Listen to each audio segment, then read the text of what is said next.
Yo, yo, yo. Yo, what's good, homie? Nothing much, man. We're one episode above the legal age, episode 19. Episode 19, man. Just out here vibing. Shit, we did that much? Yeah. 1999. You know what I mean? Outcast type vibes. That's what's up. I don't know, it was touch and go for a minute. I didn't think we were gonna get this far.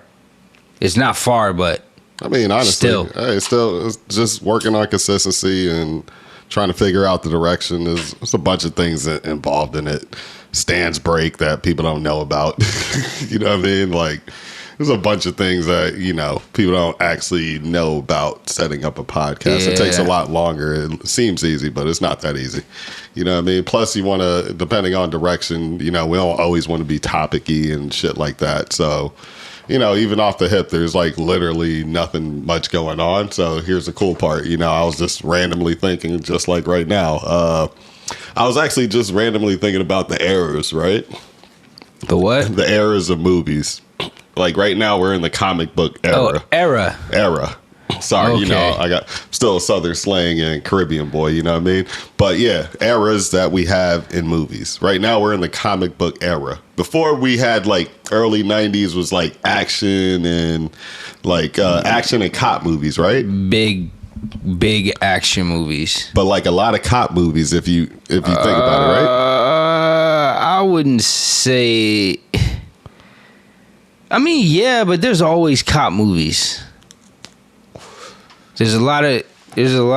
Yeah, but it just started like really turning around when you think about it, right? Like, think about it, there was a little gap going on. I mean, there's still a lot of cop movies though, bro. Like, it really hasn't stopped. Or maybe they're just not as cool anymore. They're come on, the Lethal Weapons, like there's not franchises like cop buddy movies. Cop films. I mean, they still do. They still had a fucking feel like they're Bad Boys, 21 Blocks or 21 Bridges. 21 Bridges was like a one-off, right? And before that, like what other cop movie? I just can't quite remember. Like there's no cop movies. Not that. I think this kind of directly affects a little bit of what cops are actually going into. You know what I'm saying? Like into the actual force and stuff like that too. You kind of. Well, I wouldn't consider the movie about the black couple when they were running from the cops. There's always like cops always have a major presence in films because just the role of a cop. There's so many different things that can be talked about. I want to say the last major cop role that was like, damn, that was a role was what, Training Day? Okay, like, how are you considering cop? Like, what are you considering cops? Are you just talking about law enforcement, like cop? Are you talking about like army movies? No. Just the cop, just pure law enforcement cop. Not there's plenty of army movies. Just movies, or are you talking about TV? Because there's a million cop shows. No, just movies. Just movies? I'm just talking about movies itself. You know what I mean? Because I could definitely go off on how many cop shows that I haven't watched. There aren't any cop franchises, if that's what you're... Oh, the franchises are done. You know what I'm saying? Like, as far as, except for Bad Boys. Bad Boys is the last remaining one, but that came in the 90s. 90s, right? That came in the 90s. Yeah, but they still doing it. Yeah, they're doing a number 4, but I'm just saying, besides that last one, all of them... And I wouldn't say... All of them pretty much came from the late 80s, 90s. Die Hard, you had Lethal Weapon, you had Bad Boys. He was a cop, but you can't consider that a cop movie. What? Which one? Die Hard. He wasn't a cop? I said he was a cop, but you cannot consider it a cop movie. He was kind of always holding down the cops, though. He was never working as a cop doing this shit. He just happened to be a cop. Retired, right? Was he retired? He wasn't retired in the first one. He went to go check his wife. I said Die Hard then. I did say, but it was a franchise. In the second and third one, it wasn't a cop franchise. He just so happened to be a cop. Man, come on. You know how many cops. Lethal Weapon was a cop franchise. No, for sure. Then let's go with Beverly Hills. He definitely was a cop. Beverly Hills Cop. He was a cop. Yeah. Definitely was a cop, right? So that's what I mean. Like, those are franchises, and I'm still giving the asterisk to my guy from Die Hard. You know what I'm saying? Bruce Willis. I'm sorry. I'm just it was that good. You know what I'm saying? If the Boys in Blue gotta have one, underrated Christmas movie. I mean, yeah, greatest Christmas movie of all time. I seen the third possibly. One. Oh yeah, you're right. I mean, honestly, that second one, I didn't see the second one. Second one was more like one of the best. No, but here's the funny thing. RoboCop. No, yeah, RoboCop did have it too. Might be one. Naked Gun. All right, now later on in the series, Rush Hour was later on. Rush Hour. That was still late 90s though. Yeah. Still late 90s if you want to. But we're not. I wouldn't say that we're in the comic book era. I would probably say we're in the superhero comic. Not necessarily superhero, just super. Supers, period. Super because like. But they came from comic books. That's what I'm. Not necessarily because they've been had like the Buffys, and from the 90s, this is where it kind of started. The Buffys, and then the Supernaturals and the Charms. And then I got you there, but I think even in that whole supernatural universe or whatever, I think that's somewhat tied into The Boys, which was a comic book too. You know what I'm saying?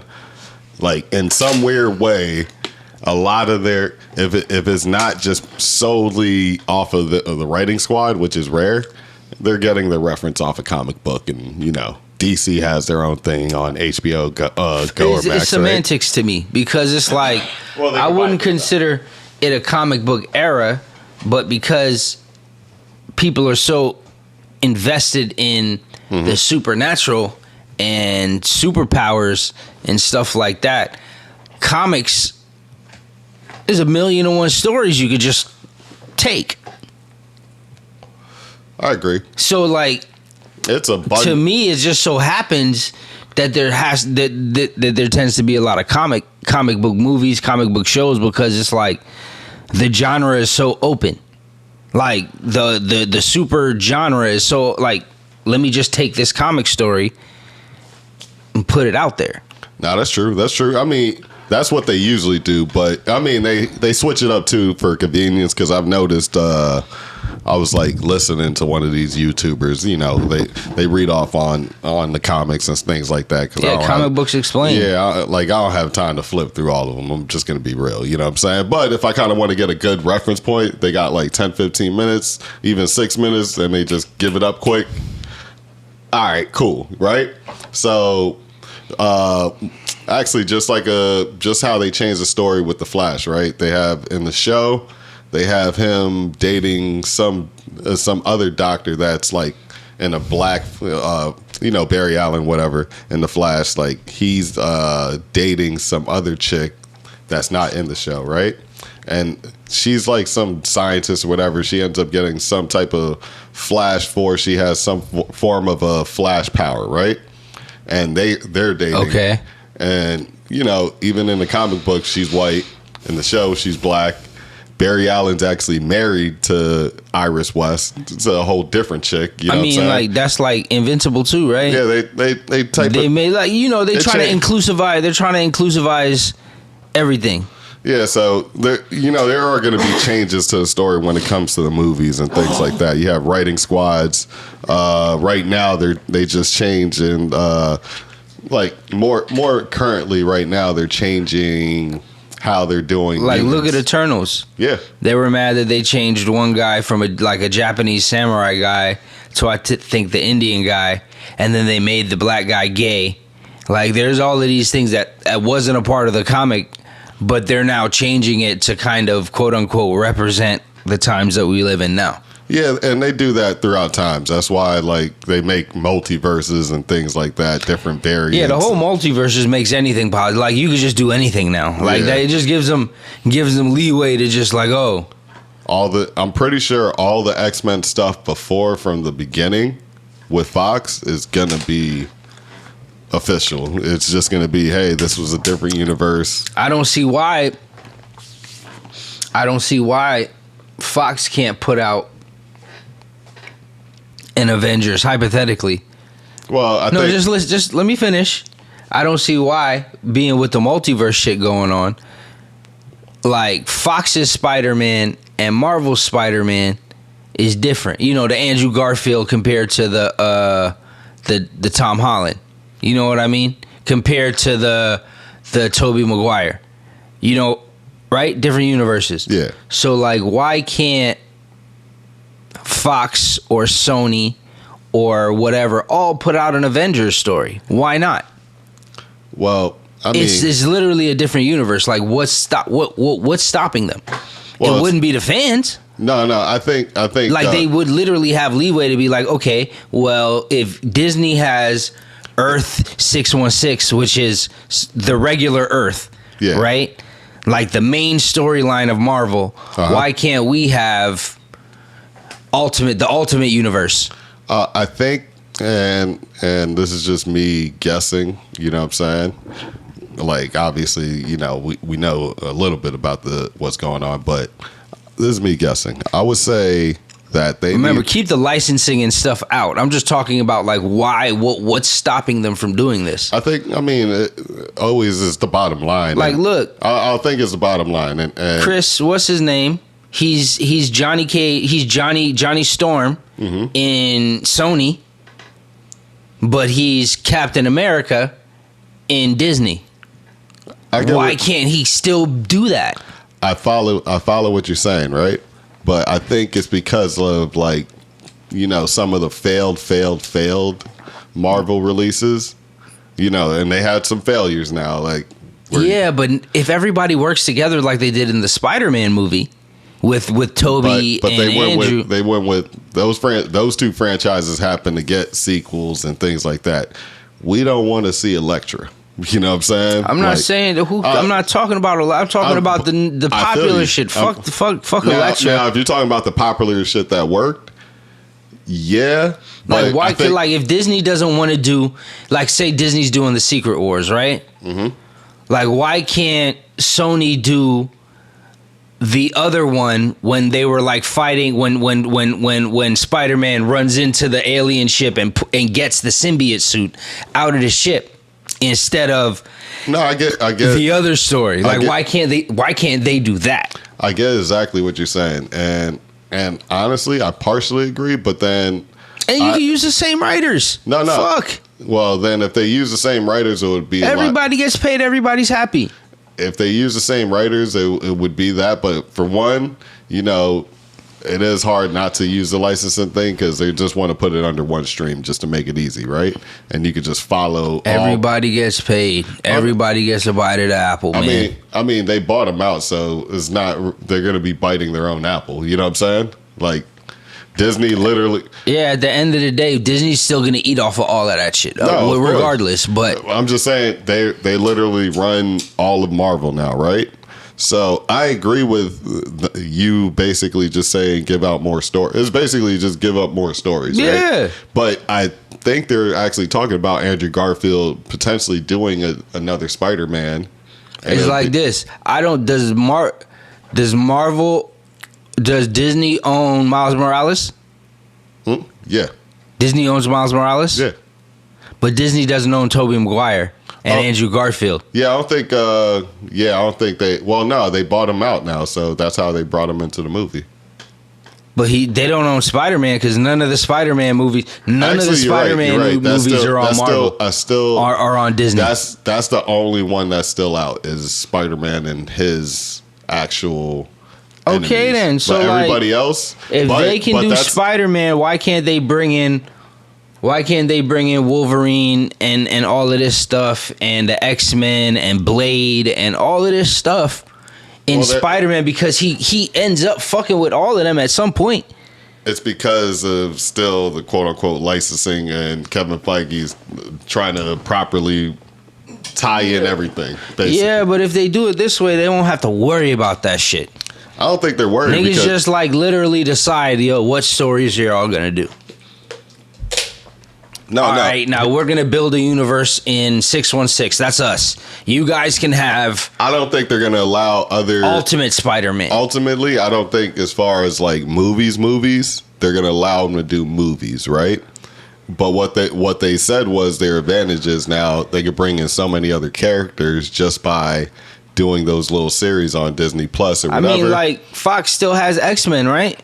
No, that's now under what's the name? Because that was Fox. Fox got bought in that whole Disney thing. Sony didn't. So Sony's the one that has Spider-Man and the rest of those guys. But X-Men ain't on Disney Plus either. Yeah, I believe it is. I don't think so, bro, because Logan ain't on Disney Plus. I think it is, yeah. Logan? Yeah. I believe I seen that as an option to go watch the other What day. about First Class? Yeah, that was on there. That's on Disney Plus too? Yeah, because there was like a few months ago where you had to re-sign in and get like a 18 plus or whatever like that, more of an adult like sign in, because Deadpool's on there too now. You know, all those other movies that weren't able to be on there, now they're on there. So I think that's what they did. They got the X-Men franchise, they put it on there. They already made Miss Marvel like a spoiler alert. Do they have both Fantastic Fours on here? Do they have Fantastic Four? I think I would have to double check. Pull it up. I would have to double check. Well, you got the remote over there, so you can go ahead and check. But yeah, I think they actually have all those selections. So if that's the case, yeah, this is why, like I said, on Miss Marvel, what they did was, I mean, oh my gosh, I'm just saying, I'm just gonna say what they did. What they did was they said her cells are mutating to make her potentially a mutant. You know what I mean? You couldn't even say mutant at all. Show the X-Men over here. They got Deadpool. Yeah, keep just swiping around, see what they got. I could have been mixed up with like all the other like surfing through stations. It could have been Amazon. It could have been Nah, Netflix. they don't have X-Men on here. Huh. That is interesting. So I wonder who has that X-Men. But they have the X-Men cartoon on here, don't they? They have Logan right there. Deadpool and Fantastic Four. See? They got Logan. Which Fantastic Four though? The one with what's the name? Yeah, they got the one with Michael. They got the one with Michael B. Jordan. No, that's not the Michael B. Jordan one though. Are you sure? I'm positive that's not the one. They got First Class. Yeah, this is okay. They do have X-Men. This is all Fox. That's what I'm telling you. So yeah, and that was the one with Captain America as Johnny Storm. He was just lit up. That's the one with Michael B. Jordan. I seen that in the theaters. It was so trash. It's the worst. It was like one of the worst movies. And I fell asleep and I woke up. I fell asleep to trash and woke up to trash and walked out. Yeah, I fell asleep. Yo, it was a bad movie. It was a really bad movie. So yeah, but like I said, like I think what they're trying to do is show how mutants are, what happened, boom, boom, boom. Just show that there's another universe. You know what I'm saying? Like that, it's a smart little release, but I do get what you're trying to do. I think after they release all the characters, anyways, they may just say, "All right, we'll let some houses do some stuff, maybe," but it's pretty much all under one studio now. Like yo, bro, they would make so much money on just who's the best Wolverine. Which Wolverine do you like the best? I think just shit like that. I think they'll just allow them to do that though, and basically under just Marvel Studios though. You get what I'm saying? Because you're still gonna have a. But if you have all of those powerhouses under one moniker, bro. If you have Marvel and Marvel is using Fox and Sony, and what if they throw something to Warner Brothers too? No, I agree. Like honestly, if they gave different writing teams, right? Like, hey, like they do video games. Yeah, no, I'm just saying you give different writing teams. Like, hey, this saga, this comic stretch, you're able to do this for this movie or this series or whatever.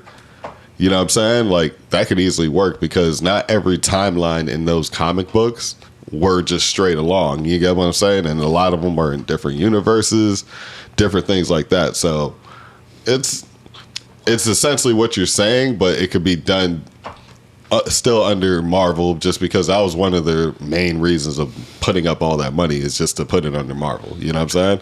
Marvel Studios, just to be exact. So, Like, you know, they had a bunch of these shows, and then right after they did that, they just started selling everything off.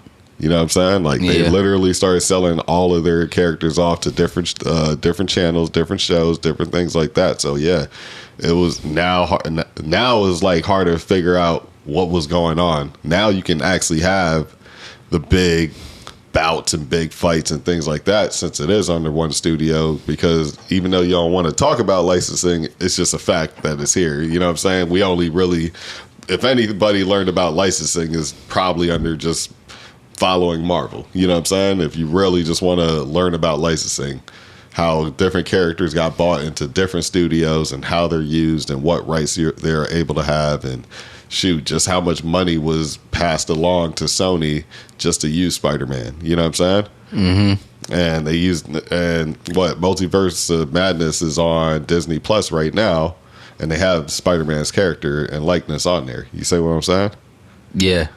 So like, oh no, actually, I'm not even sure if he was even much on there, but either way, like you just had that mix of different characters. So like, I'm pretty sure between Sony and Marvel, they're going to be borrowing each other's characters anyways. Yeah. That's probably the agreement. Like, yeah, we're going to need Hulk over here at one point. We're going to need Wolverine over here at one point. You see what I'm saying? They definitely already took Tony Stark over there. So it's just a way that they're going to do so. And another thing too, just looking, they're going to bring back X-Men 1997. So they're bringing back this whole series, just the whole season after, with Magneto running everything. Yeah. You know what I'm saying? So, you know, I think after they release all these things, like you said, they should have different universe versions of everything, have a lot of stories out, and just say, hey, this is just stress that it is a different universe.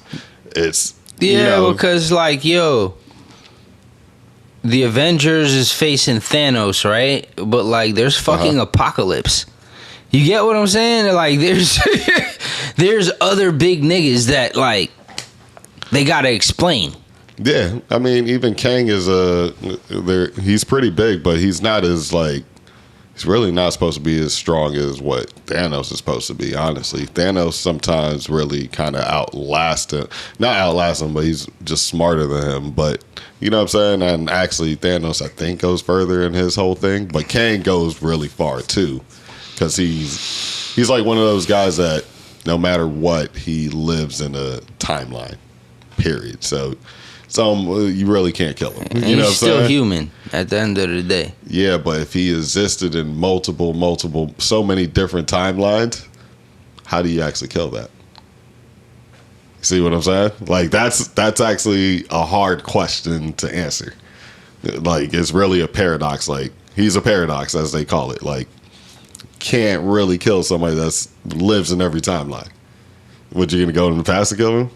Because he already set it up to where it repeats. You know what I'm saying? Like, no matter what. So yeah, like there's things like that, but then there's other people that they got two going. You know what I mean? Like, they got a lot of things in their bag. I believe. Like you said, there's Apocalypse. Who else is big? That's huge. They said they're gonna bring out Adam Warlock eventually. But like, you got Galactus, Sentry, Silver Surfer. They got Galactus. They got all his heralds. You know, there's a lot of big mega bosses that come to fuck shit up. And they really didn't even break out the Celestials that much. Yeah, they didn't. They really didn't break that down too much. It was like lightly, hey, here's how this was set up. Here's the prequel to everything, and that's it. I feel like they're not going to really be bringing them back around. They still got to deal with the Silver Surfer. There's a lot of niggas they really got to deal with, right? Like they were talking about Mahershala, but like, yo, has anybody seen anything about this Blade movie that's supposed to be coming out? Supposed to be coming out like within a year or so, I think. I think first they're going with Guardians of the Galaxy. And did they buy Spawn? Nah, Spawn is his own thing. Oh, okay. Yeah, Spawn is his own thing. They need to bring that back out ASAP. Yeah, I think they could do really good. You know what's funny? Because I just seen an interview with Michael Jai White, right? That was the original Spawn actor in the life action film, right? And did you actually like that movie? Yeah, it was a good movie. I thought it was pretty good too. But you know what he said? He said that cut, he felt like that was one of his worst movies. I could see that also. Yeah, because he said it wasn't a great movie, but I liked it. I was a kid. No, I was a kid. I liked it too. But he says like the first edit was fire. He's like, when he seen the first edit on the first review, he was happy. He said, hey man, there's not much they got to do. You know what I'm saying? Just from the acting and all that. But he said that the director was like a special effects guy. Yeah. So he kind of just started throwing mad special effects, man. Anytime they could do something, Fucking cape. Yeah, the cape was crazy looking, which it was supposed to be crazy looking, but... The cape was cool, but it was still, like, it was a bit OD. It was a little too hard red. Like, the way they did Batman's cape when he was riding, because I actually watched some of the behind the scenes. This is Dark Knight times and shit like that. Actually, no, this is actually the recent Batman. He doesn't have a cape on. They just add that in the CGI. You know what I'm saying? Obviously, the CGI is 1,000 times better than it was back then. But nobody watching that movie right now would think that's the case. But when you really think about it, the man's on a bike. You really can't have a long-ass fucking cape. Just dragging on a chain, potentially getting caught. Let's be real. Right? So, seeing that, I was like, damn, you might be right, yo. Like, that wasn't a great movie, but I really liked it too because it was different. It was still a little bloody. It was a little bit more. Yeah, shit was rated R. It was rated R. Like, I was like, man, this is different. You know what I'm saying? That's why I like Logan. Logan was. Oh, that was a really good movie. That was a really good movie. Might have seen that twice. That was a good one right there. I think more rated. I mean, Deadpool was good too. He breaks the fourth wall. He was funny. You know what I'm saying? I like both of them personally. You know what I'm saying? But yeah, like and most of these, like, there's not a lot of like, super movies, quote unquote, people with power in movies right now. But there's a lot of shows. So, and the shows has been doing pretty good, honestly. Like, you have Invincible, like you said. You got The Boys, like we talked about a few episodes ago. You know what I'm saying? Like, those guys been doing their thing with the writing, man. But if I had to, back to the main part though, if I had to choose the next wave of like movies that may be coming out, so far there's been a lot of documentary movies, kind of things like that. They might go back to the supernatural though, because they got that Jamie Foxx movie coming out. You know what I'm saying? So it might be like werewolves and little things like that. They might bring those movies back with a little twist of action and comedy coming in. You know what I'm saying? Because, like I said, I think the Jamie Foxx thing is not meant to be a comedy, but there will be funny moments. Yeah. You get what I'm saying? Yeah, I'm actually interested in that Jamie Foxx movie coming out. I am interested in it. I don't even remember the name, but yeah, me neither. Definitely when it's out, I'm watching that. You know what I'm saying? So, like, I think the next series of movies will be like that if that one is successful. Yeah. The Gray Man was all right, too. Yeah, it was a setup movie. Like, we were talking about that behind the scenes. Day Shift. Day Shift is the Jamie Foxx movie coming out on Netflix. And Snoop Dogg is back to being a vampire. Vampire hunter. Oh, yeah. He was, this time he's a hunter. He's not a vampire. Yeah, he's a vampire hunter. Gotcha. He looks like he's the contract guy.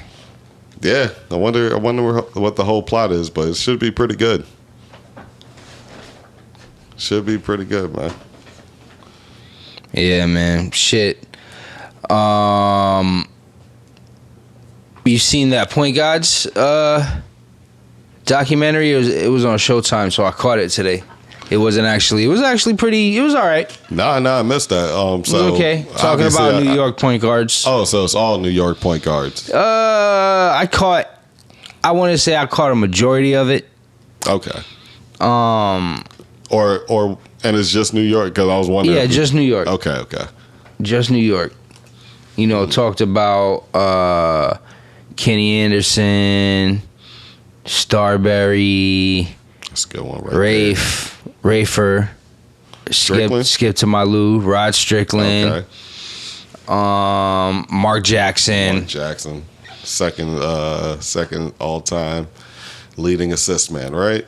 I believe. And then they touched on you know, like the God Sham gods, the God moves. Kemba was interviewed heavily in it. You know what I mean? Like they talked about a lot of people. I mean, a lot of people talked. So I think if Kemba would have did well on the Knicks, I would have solidified that whole him being on there and really being like top five. Top five. I don't think he's top five though, because he kind of forgot about the Charlotte years, but he never got a playoff out of that. Really, you know what I'm saying? He got one playoff in Charlotte. I think he got one, bro, right before he left. Okay, then that's. Oh yeah, and they were talking about the max thing, and then he didn't get it. Then they traded him off. Okay, I do remember that. Nah, yeah, you're right. But no, that sounds like a pretty good documentary though. Overall, like it was alright. You know, it was pretty decent. I mean, if you had a couple girls too, they talked about a couple girls in there. A few girls in there also. Okay. Their names escape me. Don't hate me for that, but they talked about a couple girls as well. Who you think is if you had to put top three or your Mount top Rushmore? Three New York? Yeah. Point guards? Yeah. Starberry, Rod Strickland, and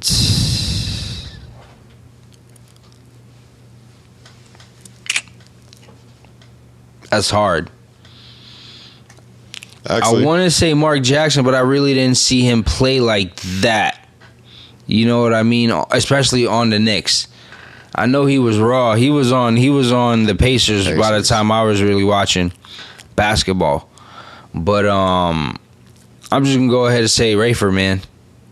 Skip Lou was nice. He was nice.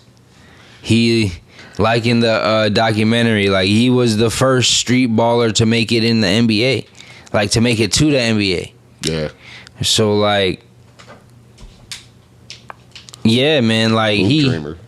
You know what I mean? Everybody at the playground right now feel like their Hezzy Jimbo could get him to the league because of a nigga like Skip. So, sorry about that. Because of a nigga like Skip. So, no, I agree. So, like, all right, I was gonna ask you to expand on that. Let's go with top five. Your top five starting New York basketball players. Top five starting New York basketball players. Oof. And you could just go with players that even played for their team. Nah, I ain't gonna say no. Born and raised? Yeah, if you want me to say basketball players, I can say that. Because I was gonna give you Allen Houston. I can say that. You know what I'm saying? Nah, man, fuck all that. Stephon Marbury, Carmelo Anthony. All right. Chris Mullin.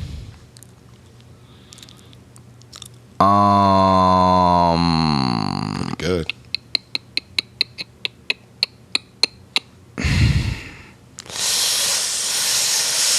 Marbury, it's a tough one. Jordan. Jordan was from that hospital. Somebody else was talking about that too. That's what, 4? Yeah. Was that Isaiah Thomas? Who's the one that said they were born in the same? I mean, Patrick was born in Jamaica, but damn, he grew up in New York. Who could I say?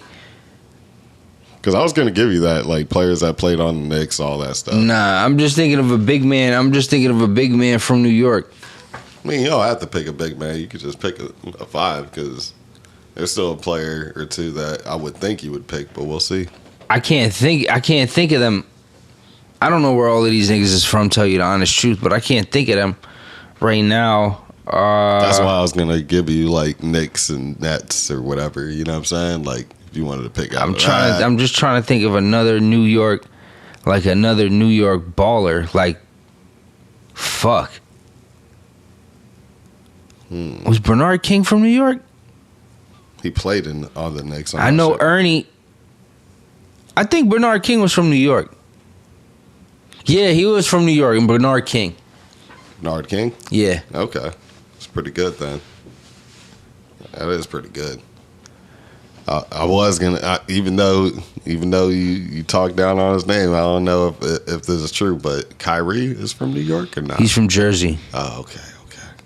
I was gonna give you Jersey too. I did say the Nets and them, but shit. I mean, once you give me Jordan,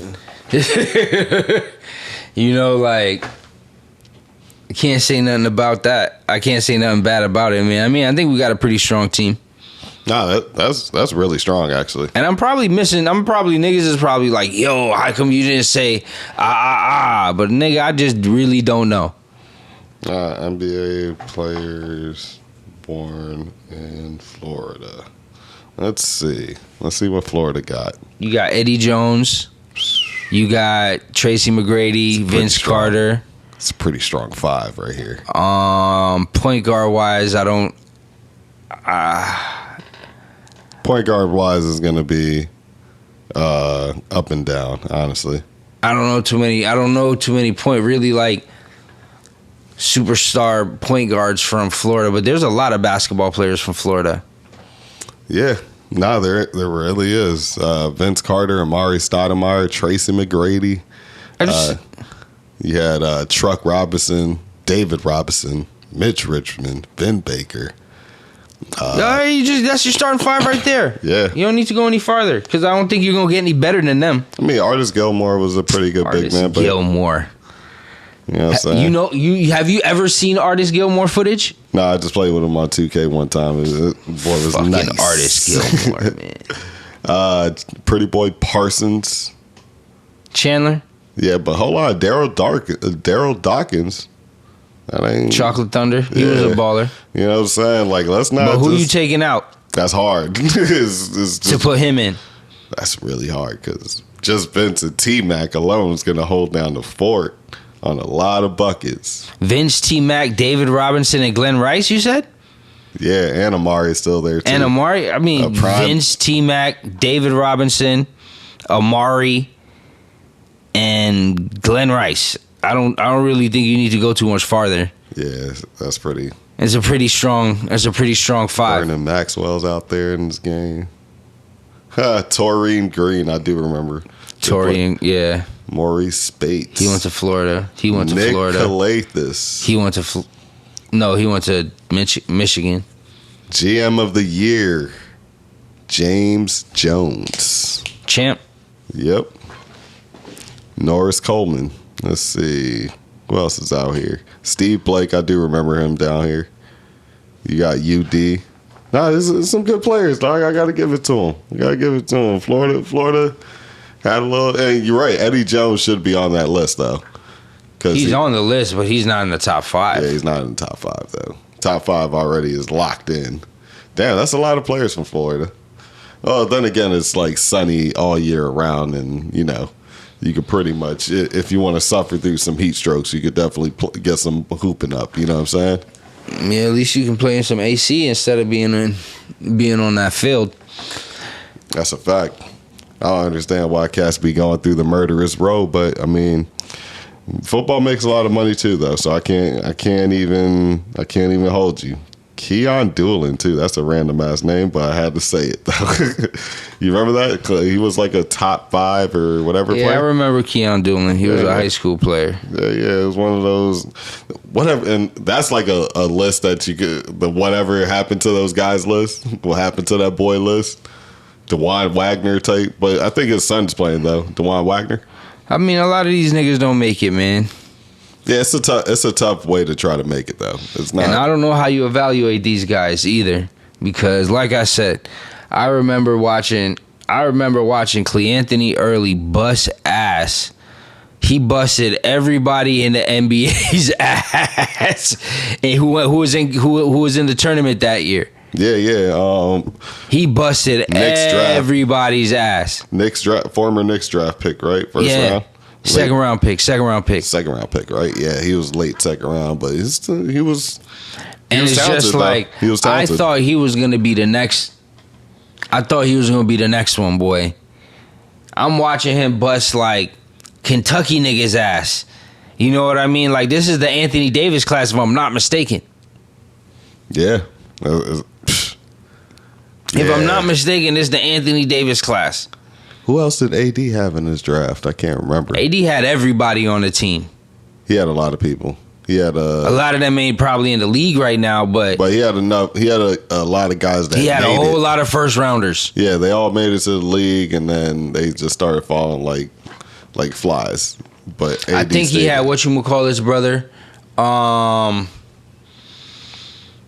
well, I can't remember his name, man. But he used to be the point guard for Atlanta. Not Russ. Was it Russ? No, Russ was Russ. Not Russell Westbrook. Atlanta. He was there with Al Horford when Teague or Teague. He had Teague's brother. Jeff, right? Yeah, he had Jeff Teague's brother. Yeah, Jeff Teague's brother. He had that light skinned nigga who I thought was gonna be good too, who ended up on Utah. Rodney Hood? Nah, not Rodney Hood. The 6'10 dude from Kentucky, the 6'10 light skinned guy. I know what you're talking about. He looks like DJ Envy at 6'10. Yeah, 6'10. young boy. But he was a young boy. Trey Lyles. There you go. I think this is the right class. I could be very wrong. Trey Lyles. I do remember that player. He's still around though. But I want to say that's the class that won the championship, if I'm not mistaken. Yo, speaking of some basketball shit right now, I was looking. They got Steph Curry's like rookie year scouting report, like his draft scouting, basically, right? Weaknesses: not a true point guard, out of control at times, shot selection, stuck between a 1 and a 2, ability to defend at the next level, lateral quickness, versatility to defend multiple positions. Limited upside, ? Backup / fringe starter. Said college system makes him difficult to evaluate. Average athleticism. There's a whole lot more, but yeah, that's that sounds right. I mean, that's kind of how he was at Davidson. You know what I mean? And I would assume that they'd never seen anything like that before. Yeah, it says average athleticism, average size, average wingspan, frail frame, and relies too heavily on the outside shot. Change the game. Nigga, changed the whole game. Changed the game. That guy that had all of those negatives changed the face of basketball as we know it. Yo, these guys would have a heart attack seeing that shot that he pulled up when it was on the Thunder. Oh my God. Shot selection. That would have been like, or the shot he took when he crossed out like four of the Clippers at the 3-point line.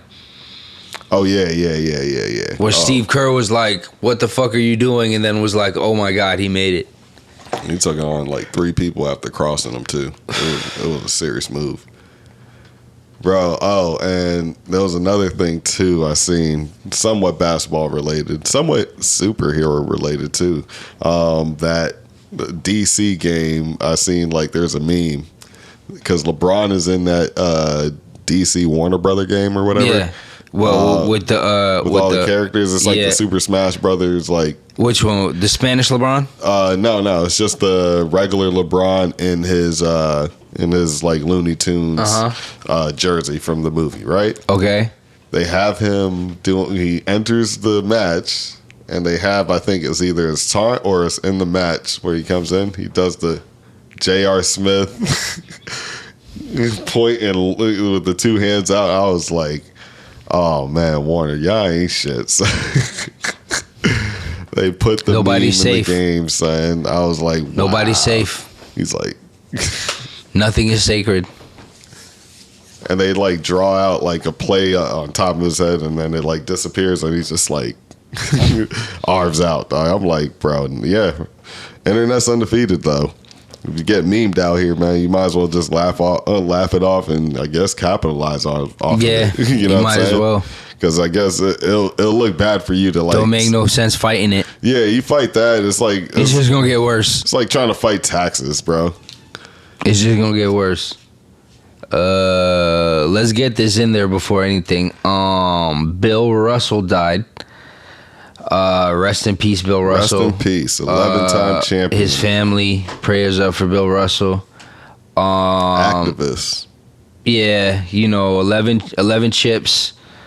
He played in an era, especially in a place that wasn't like, it wasn't like conducive to being black.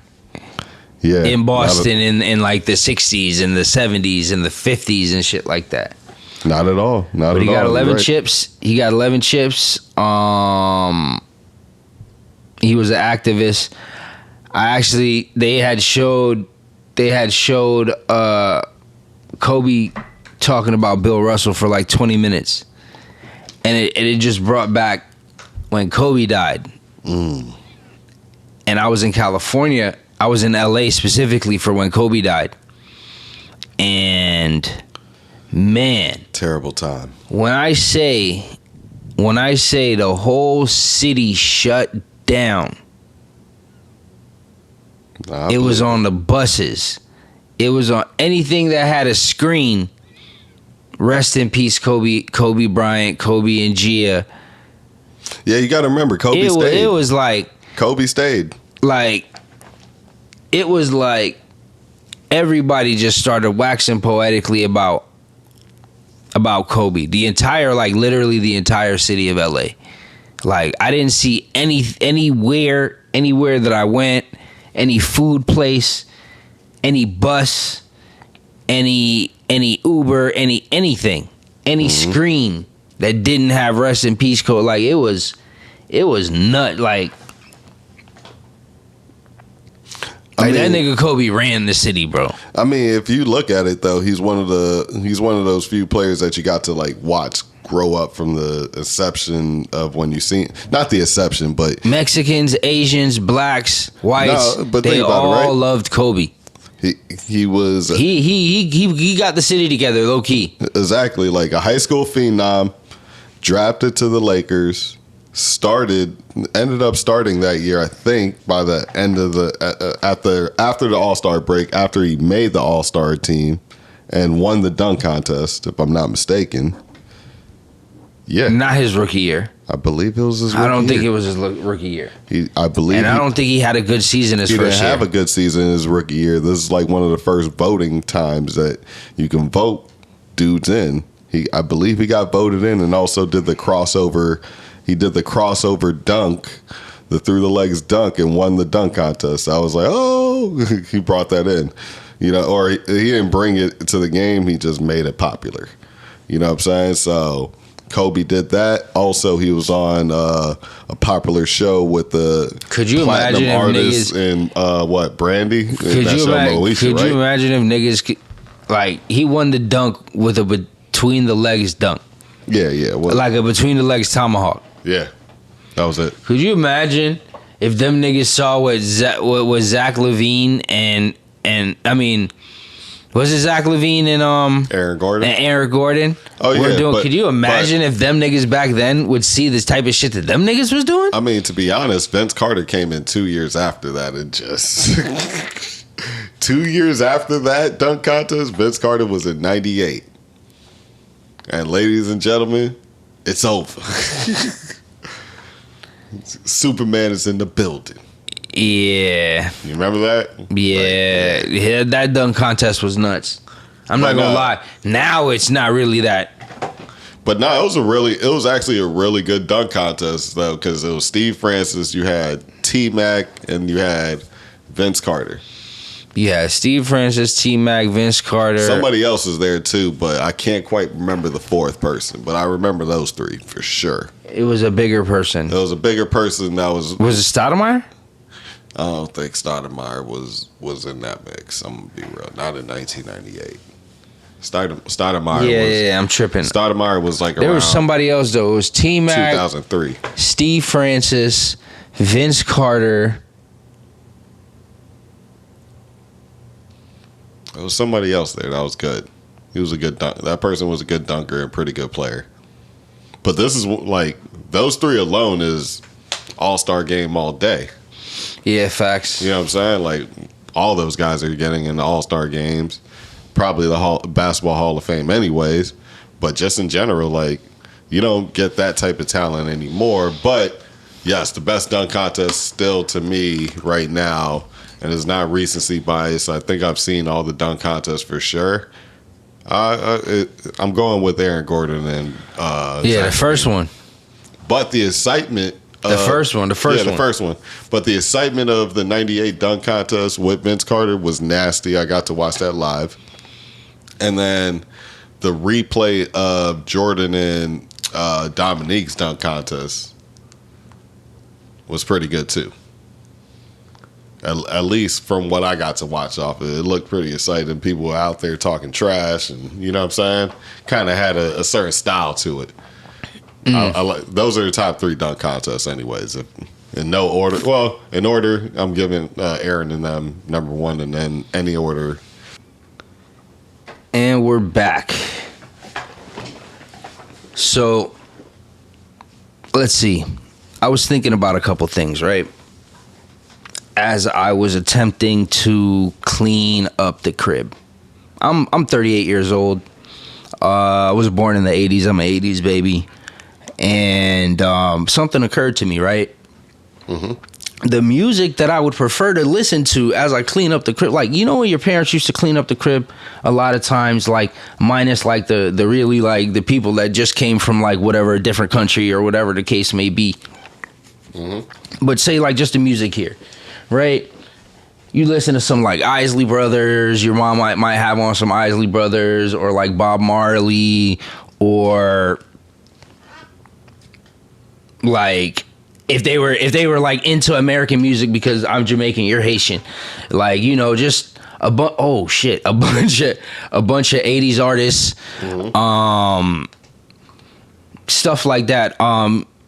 Even 70s artists, you know, like some happy-go-lucky music. She put it on, is blaring in the house. The OJs. And the OJs, fucking Shaka Khan, ain't nobody, you know, shit like that. Like, I was actually at the barbershop. This is what made me think about it. Yeah. Because I was at the barbershop and Nelly played like this DJ Fresh Mix, 94. And it was just like, you know, Billy Ocean, Caribbean Queen, just like all of these jams, right? Yeah. And I'm like, dog, I'd still listen to those songs in my old age right now to do cleaning. Like, that's my mom's shit.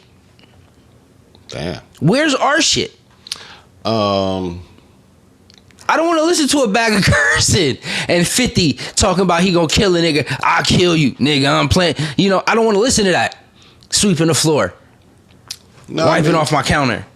There's been some. You're talking about like our type of music to clean the crib, because I'm just saying the happy-go-lucky shit, like the type of shit your parents would play to clean the crib, even if it was compa, even if it was like some reggae or whatever the case may be. It was never on some shit that we listen to now. It was never on some mad negative shit. Like, most of the shit we listen to is negative. Yeah, there's no happy. There's no, like, the 80s was nuts. The 80s and the 90s with the jams and the dancing and the dance music. Like, you know what I'm saying? The vibes. I'm not gonna lie to you. I don't think the Bobby Brown type shit and all of that. I don't think I'll clean the crib to some mad aggressive music. I don't think I ever have. It's probably, you know what I'm saying? Like, it's honestly. But what I'm saying, what is our stuff from our era, not our parents' stuff? Like, I'll still listen to Bob Marley. You know what I mean? He been dead. Maybe Kanye's Donda. it would be like graduation, right? Yeah. Maybe we got graduation. No, you know what I actually cleaned the crib to a lot with, and this is back in the day, even till nowadays. My Beautiful Dark Twisted Fantasy. That one for some reason was a good clean. It's still kind of dark though. It is dark though. It's still kind of dark. Because you would have to skip some songs. You know what I'm saying? I'm just saying, where's our happy-go-lucky shit, bro? I usually go old school when I. That's what I'm saying. Like, there's not much clean music. But we don't have our own our old school like that. That's all I'm saying. Like, it's weird. I don't think you can have like this nigga DJ Fresh. He got like up to volume 8 of just vibes. I mean, what would you consider old school, as in our old school? Because there's even our middle school and high school days. Okay, middle school and high school days. Maybe going into college a little bit. It's pretty ratchet. It's pretty ratchet, bro. Gets pretty ratchet there. I'm not gonna lie. So I'm trying to think, like, good, cool song. Like most of it. Even just think about like the fucking like the Snoops and like I don't think you could put together an hour of happy-go-lucky Jay-Z music. I don't know necessarily that you could. Or Nas happy-go-lucky music. Yeah, like not necessarily happy-go-lucky. Where like I don't necessarily care about like, he's got I Can. You know what I'm saying? Like, you know, like you got I Can. You got maybe Bridging the Gap. Yeah, you got that. I mean, probably like I wouldn't want to sweep the house to one mic. Like as much as I love that song, I wouldn't want to sweep. It's mostly like, you know, getting at chick songs, but not in the newest way. It's more like you might listen to some Lloyd and Lil Wayne or something like that. And that's old school. You know what I'm saying? You feel me? You might listen to. That's a good one. You know, that's a good one. Yeah, like you might even listen to some Hey Ma. That's not the one with 50 Cent and Sierra. That's a good one too. Yeah. You know what I'm saying? So like, I'm thinking those type of songs. Hey Ma. That's a good one too. Like those are cleaning songs that still has like a upbeat to it, so and it's aggressive but not over the top. You know what I'm saying? Like, let's see, Joe Budden Pump It Up might work. Yeah, it actually might work. This was my middle school time, like early middle school, late middle school. I can't remember. I think it was early as fuck middle school. But yeah, there was Joe. Who else? There was, I mean, Rockefeller State Property with PD Crack. Here it is. Okay. Flip Side. Yeah, but then it gets to the point of like, almost vulgarity. That's when that comes in. Just clap for me, mommy, huh? Hey, I mean, but then it flips after that too. But there was some good dance. I think all those. All right, there was a lot of dance along music during your like early college time, late college time, anyways, right? Like the white t-shirt niggas. White t-shirt, jock. You know what I'm saying, right? Like jock might have been towards the end of your joint or something like that. Jock came out like sophomore year. Yeah, I want to say. I don't know. What I'm saying. So I don't know. Jock. Yeah, some people. You know what I mean? I don't know, man. It don't hit the same. Nah. Because I mean, don't get it twisted. You're probably listening to Jeezy by then. Oh yeah, like 2003 it was a rap. I'm not gonna lie. Trap like, or Die. Me caring about like lyrical miracle stuff. Like it was funny because I gave Jeezy a chance. I was like.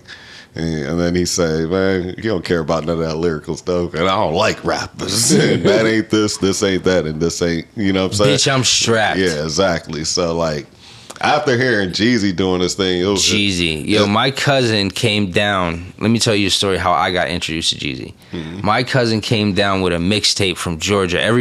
All my family from Georgia came down. Mm-hmm. One of them had a CD of Jeezy, Trap or Die. The DJ Drama joint. Yeah, that one was good. And it was like crack in the hood. Like everybody here wanted it, bro. Like it was nuts. Bro, yeah, I remember that. Every song was just like, oh my God, I've never heard. It's like, it was like, my ears were bees and it was honey. You know what I mean? It was just like, oh my God. Nah, I ain't even gonna lie. All right. I got this theory too that just kind of hit my head with that. It's kind of like with Jeezy, and we were just talking about, it was like, I'm not saying he ended the lyrical era, but he kind of slowed it down, and you know what I'm saying, he definitely put a nice kibosh to it, because a lot of other people got to follow up, and he didn't really have to. I'm not saying you have to say much. You had to say some stuff, and it was more about feelings. So I think, like, what I mean to get at is the theory of like the Biggie and Pac thing, right? And what I mean by that, Pac is like, wasn't all about lyrics, it was more about feeling, and you felt that. You know what I'm saying? Just like Jesus. But he was, though. He was a poet.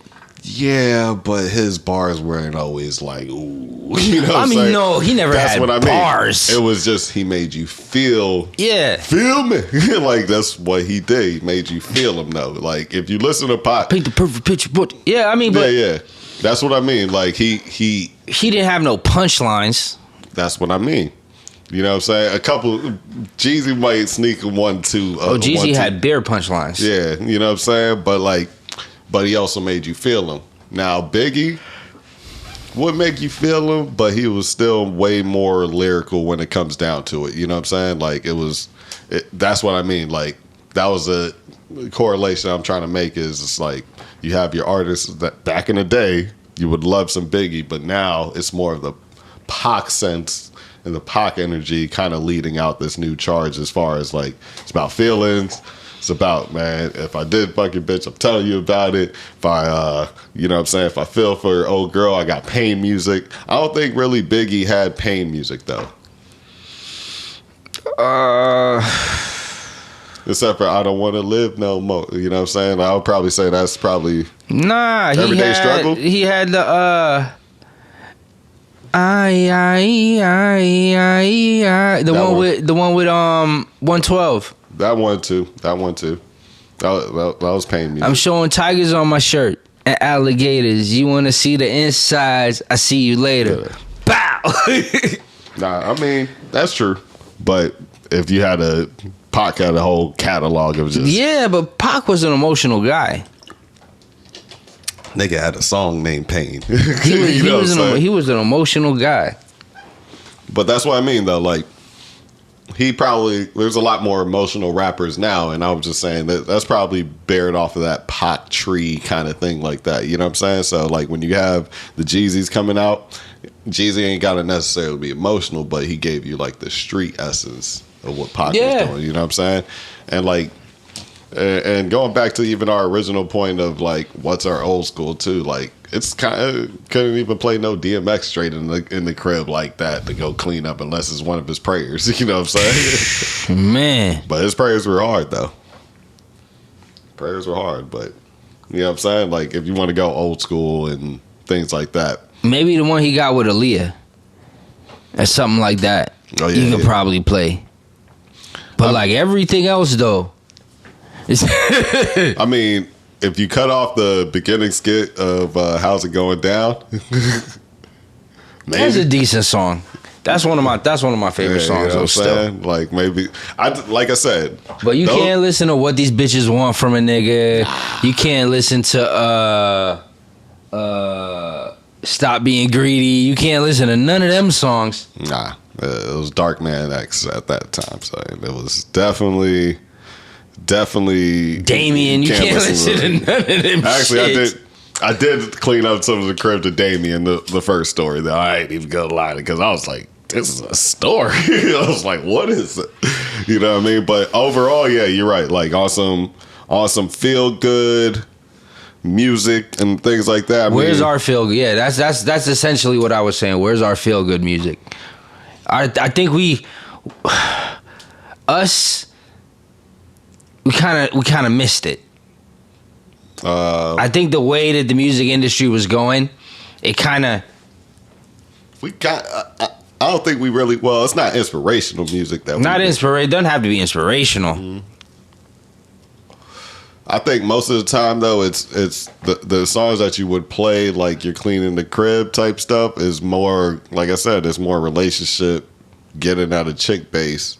You know what I'm saying? Party music too, but you play. It would be loungy. But the party music now is like just nuts. That's like what I'm saying. Like that's why I'm saying it'd be lounge music because what was that hit back in the day that they did? We're going throwbacks right now. There's a bunch of new shit we listen to, but we're gonna go throwback today. But like Ja Rule and J Lo, they took the what's the name beat, Rick James' beat, right? Yeah. And that's a loungy kind of song. Back in the day, I was kind of a party. What's my motherfucking name? You know what I'm saying? That still was technically a party song. You know what I mean? And you would play that right now to clean up your crib. Yeah, like, you can play some Ja Rule. You can play like that Ja Rule, that type of Ja Rule. Yeah, it was like the beat in the background. 21 Questions. That's what I mean. 21 Questions. It's all. A lot of those songs is mostly about either getting a relationship or getting at a girl, something like that. That's the house cleaning music. Or if you're listening to Sunday Service with Kanye or something like that, you might clean to that. You know what I mean? That's the only things I could think of. Or Donda. Yeah, no, I'm not trying to listen to Jesus music. Exactly. So, you know what? You know why I used to kind of clean up too a little bit? Kendrick, I used to clean up the crib too. That might have been the latest clean up your crib album. I'm not talking about his latest one. I'm talking about Good Kid, his first joint. I was just like listening to it one time, and it shows he had like the poetic justice and more like the smooth joints and Money Trees and things like that. You know what I'm saying? So I was like, all right, this is kind of cool to, you know what I mean? But it still was kind of, even with the wall unit system back in the day, that was like the end of the 5-disc changer run. You know what I'm saying? But nah, I would say Kendrick might have been the last like guy to give you like clean up your Drake's album. You could clean up the crib of that. 60. Yeah, well, I wanted to keep Drake out of it. Yeah. He's all perfect. Drake wasn't around. Drake wasn't around when I was in high school. Not facts. All right, so we're going with just. I'm talking about like our old school. What's our old school music? That's what I'm saying. Our old school music, not our parents' old school music. I mean, honestly, I started. When we were growing up, our parents was listening to old school vibes. I had the cheat code because I had 2 older brothers, so I was already in the mix early from Bad Boys Day. I'll say early Bad Boys, Eazy-E, and Bone Thugs. But now being able to like listen to it on my own. I don't want to listen to Crossroads when I'm sweeping. No, I was just washing dishes. I think it was East 99. East 99. Crossroads is on East 99. No, I'm saying the song East 99. East 99 and Wake Up was definitely a cleanup song though. It's the first of the month. Get up. That was a cleanup song. I don't care what you talking about, son. So, and that was, for me, I was young. I didn't hit middle school then. I was elementary school. So I'm trying to think middle school and beyond. Middle school and beyond. Wow, I'm drawing a blank, but I'm not. Like my current cleanup song is what is it? The Key Glock song, Ambition for the Cash? Oh yeah. Oh my Ambition God. for the Cash is that's a good cleanup song. You know what I mean? Good going to work, good going picking up a check. All of it is anything. You know, you got Ambition for Cash anywhere. You can play Ambition for the Cash in the background for doing anything, and it's just like, yeah. Nah, yeah, Key Glock is definitely one of those. You know what I'm saying? Who else? All right, early day. I would say, Okay, during my middle school era, Eminem just started coming out. We had the Hot Boys. Shady. Yeah, we had Hot Boys kicking off and doing their thing. Yeah, that's what I'm saying. Like, say, Stunt Shine would be our old school feel good music. That shit is vulgar as fuck. Yellow Viper, yellow Hummer, yellow Benz, yellow PT Cruiser, yellow Black, all rims. Oh man, I don't even want to say the whole thing because it might get demonetized. Hey man, every day I got a choice. Oh man, listen, Juvenile and all be making them moist. You know what I'm saying? I don't think they heard me, dog. I got cake like every day my birthday. Nah, that era, you're right. All right, that was probably a feel good type of song, but vulgar as hell, yeah, you're right. But that's just what the game was. I mean, after a while, because listen, we came. I mean, I know you were from up top, but like down here, there was the whole Freak Nick. You got yeah, Freak Nick. Everybody know about that shit. You got Uncle Luke doing his thing. Uncle Luke was everywhere. Everywhere. You had him doing his thing. Girls basically OnlyFans in it back then on stage, live. You feel me? And the only time you can get it through a videotape that he was pushing. So like, yeah, you know, and then Snoop jumped on the whole Girls Gone Wild wave. So like the vulgarness never really stopped. DJ Yellow back in the day was like the originator of the porno chicks and all that, right? You know what I'm saying? So like music and the whole provocativeness, especially hip hop, was always been hand in hand. You know what I'm saying? So it's kind of hard to really say because really it's probably the only time you would hear is like the good positive. What's the Sunday barbecue music then? Fuck the cleanup music. The Sunday barbecue music when grandma's there. You just got to find some type of West Coast. You know what I'm saying? Some West Coast. For some reason, you just got to find the clean versions of some West Coast songs and them things. You got to find clean versions. They didn't have to worry about that shit. That's what I'm saying. I know. But Dre and Snoop is what your grandparents eventually will be playing. Yeah, eventually. You know what I'm saying? Like, that's definitely going to... Well, honestly, right now, technically, grandparents are already listening to Dre and Snoop. All it takes is a kid in high school having a kid right now. You know what I'm saying? Yeah, like... You know what I mean? And don't get it twisted. I love all of these songs, but it's like, yo, could you imagine, like, the babysitter or whatever cleaning up and your kids, and it's like March Madness? Juicy was early, but Juicy's not in that category, but a song like Juicy, I would think, would be. Yeah, but that was like the last of it. That era, like 90s hip hop was the last of it. Once the 2000s hit, it was a wrap.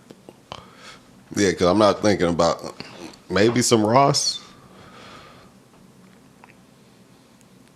What's the good? Nah, Ross was always out of, like, yo, Ross? I got a fresh lineup, fresh out. Maybe for Ross, actually, boss. Maybe, I don't know. He had put out a mixtape. He had put out a mixtape with Kool and Dre before he came out.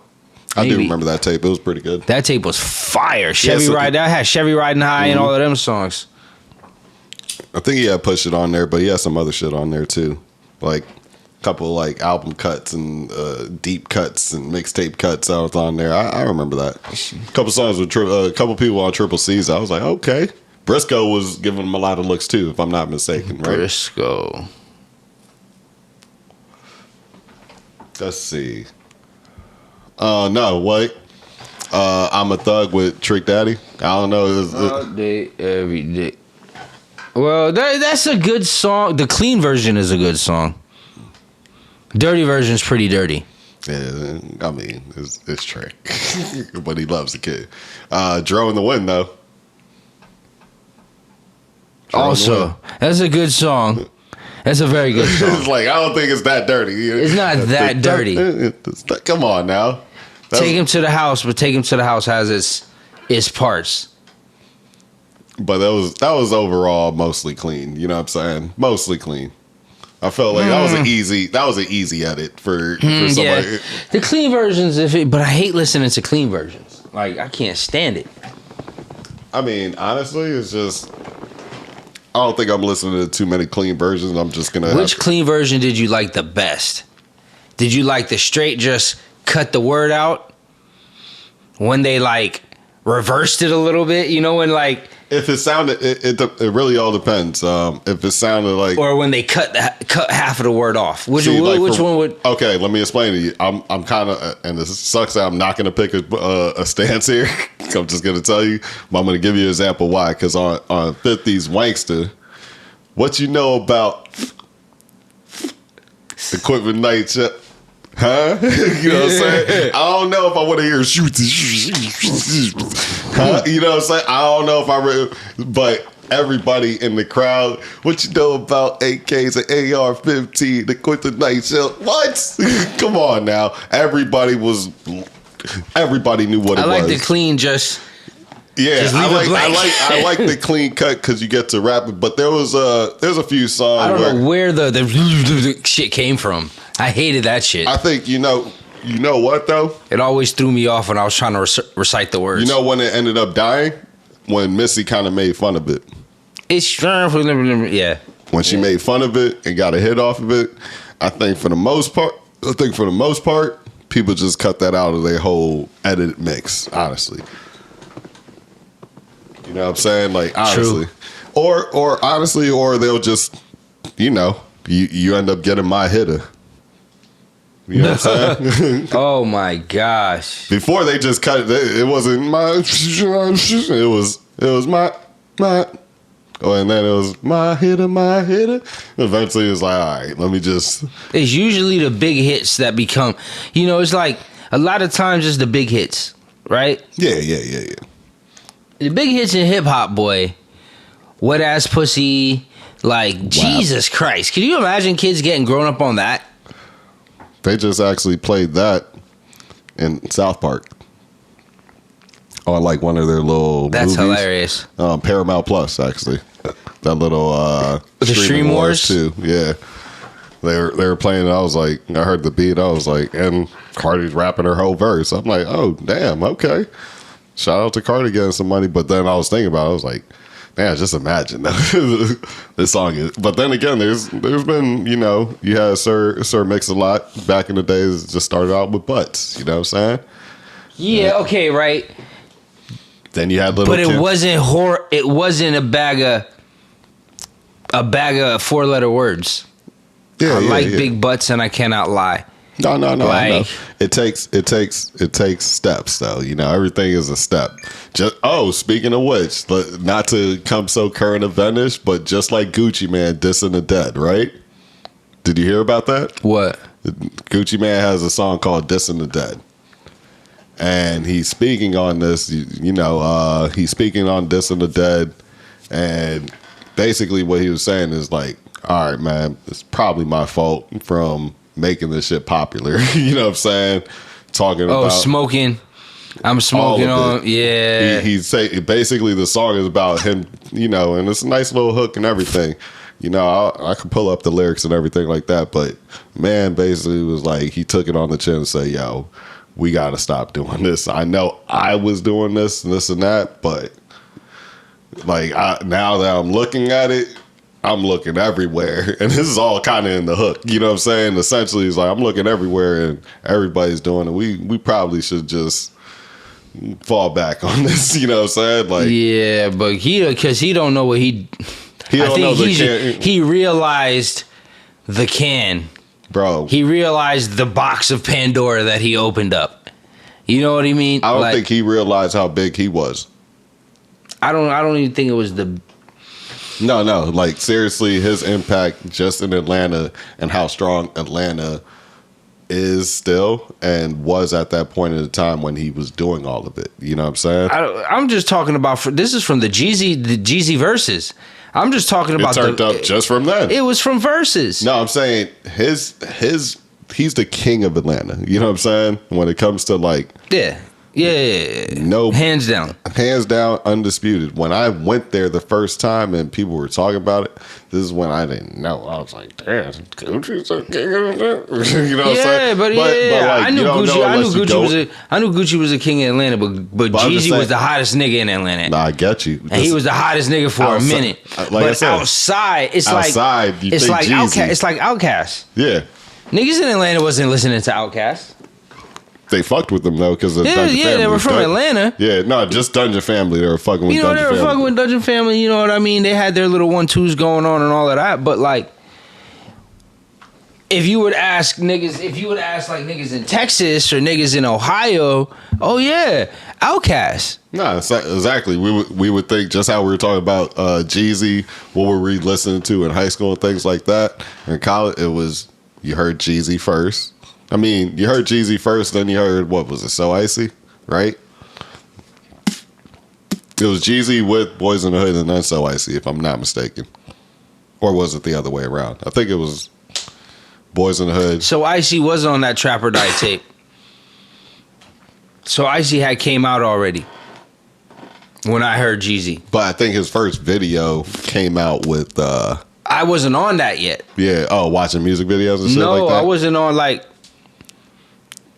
Gucci, I knew of Gucci before I knew of G. Well, I knew of them both at the same time because it was Gucci featuring Jeezy.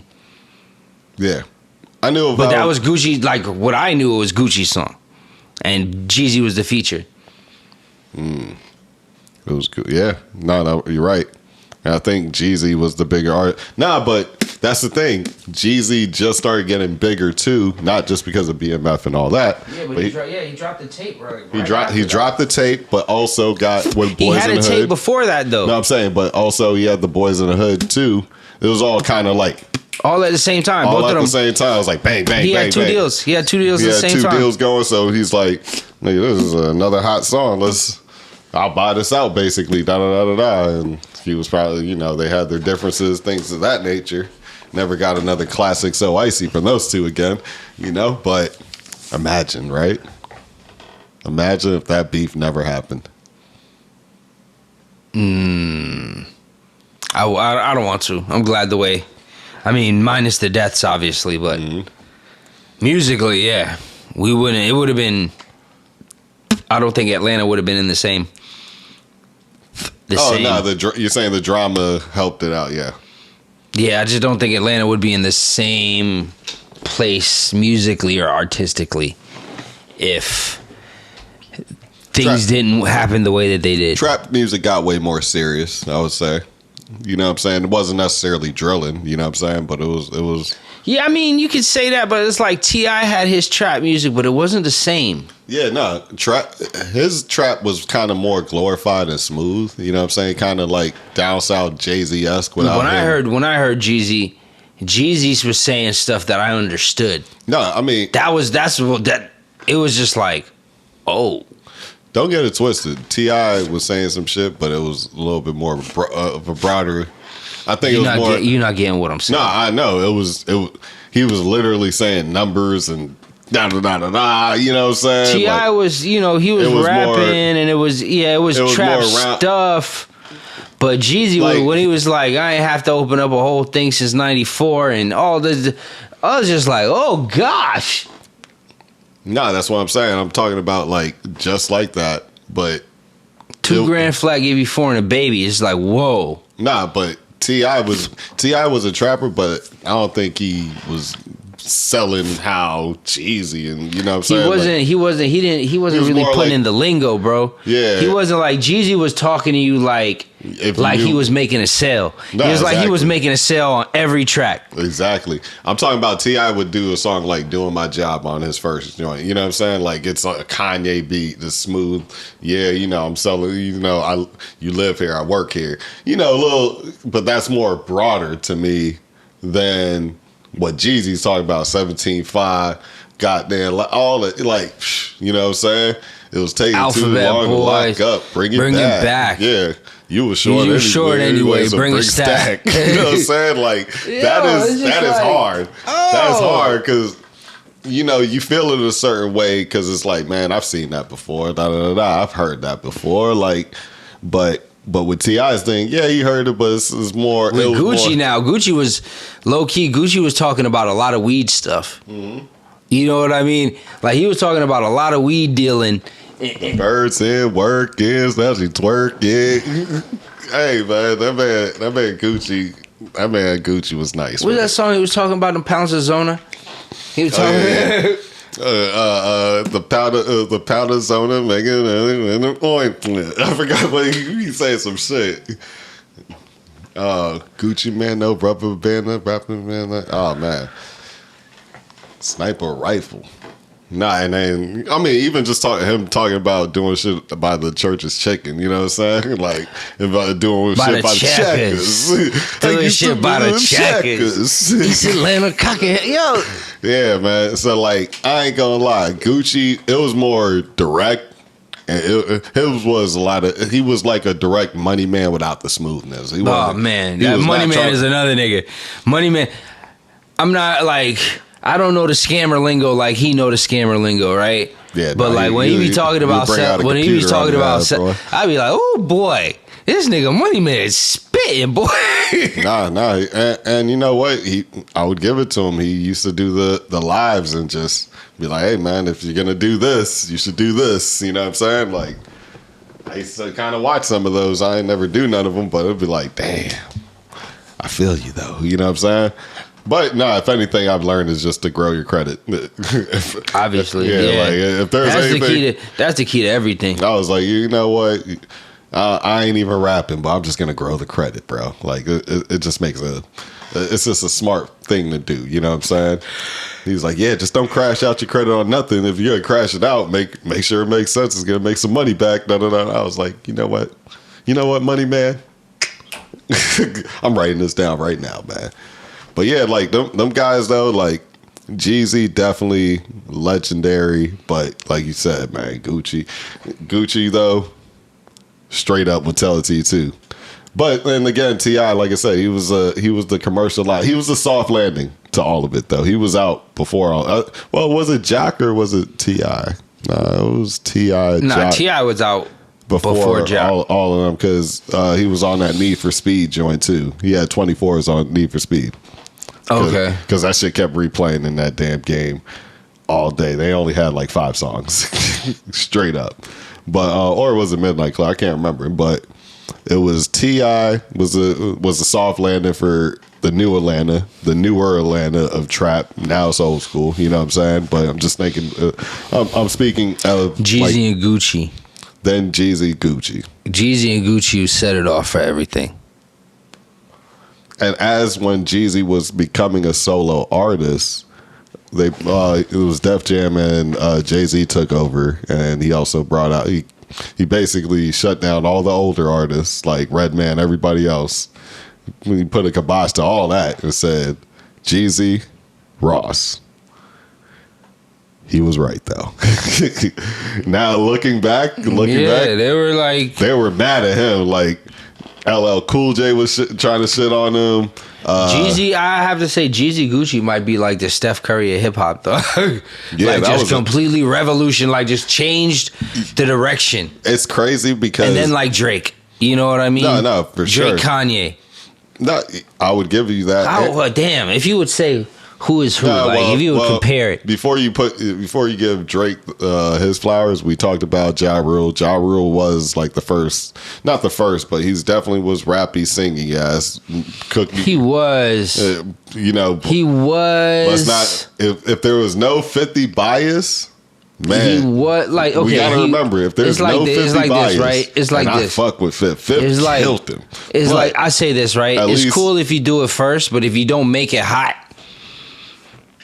while you do it first, then it's the nigga who made it hot. He's the one that made it hot. How many platinum rainy days? All them joints. Come on. Yeah, but he was the. When I say make it hot, nobody else was doing it. While he was doing all of those platinum hits, nobody else tried to do it. The nigga 50 came in, dissed him, and took his style. That's basically that's just 50. It's like this. When Kanye, when T-Pain came in, everybody did auto-tune. No, for sure. There's a difference. No, I'm saying we're talking about without the auto-tune. Just when Kanye right? came in. No, but look. There's 21 questions that we talked about before, right? And 50 started singing on a lot of other songs. Ja Rule was out of there, but he also had a federal indictment on All the Murder Inc. too. So that's their reasoning too. I'm like, well, that's a damn good reason. You know what I'm saying? To get up out the way. And but even when it was 50 though, it was still just 50.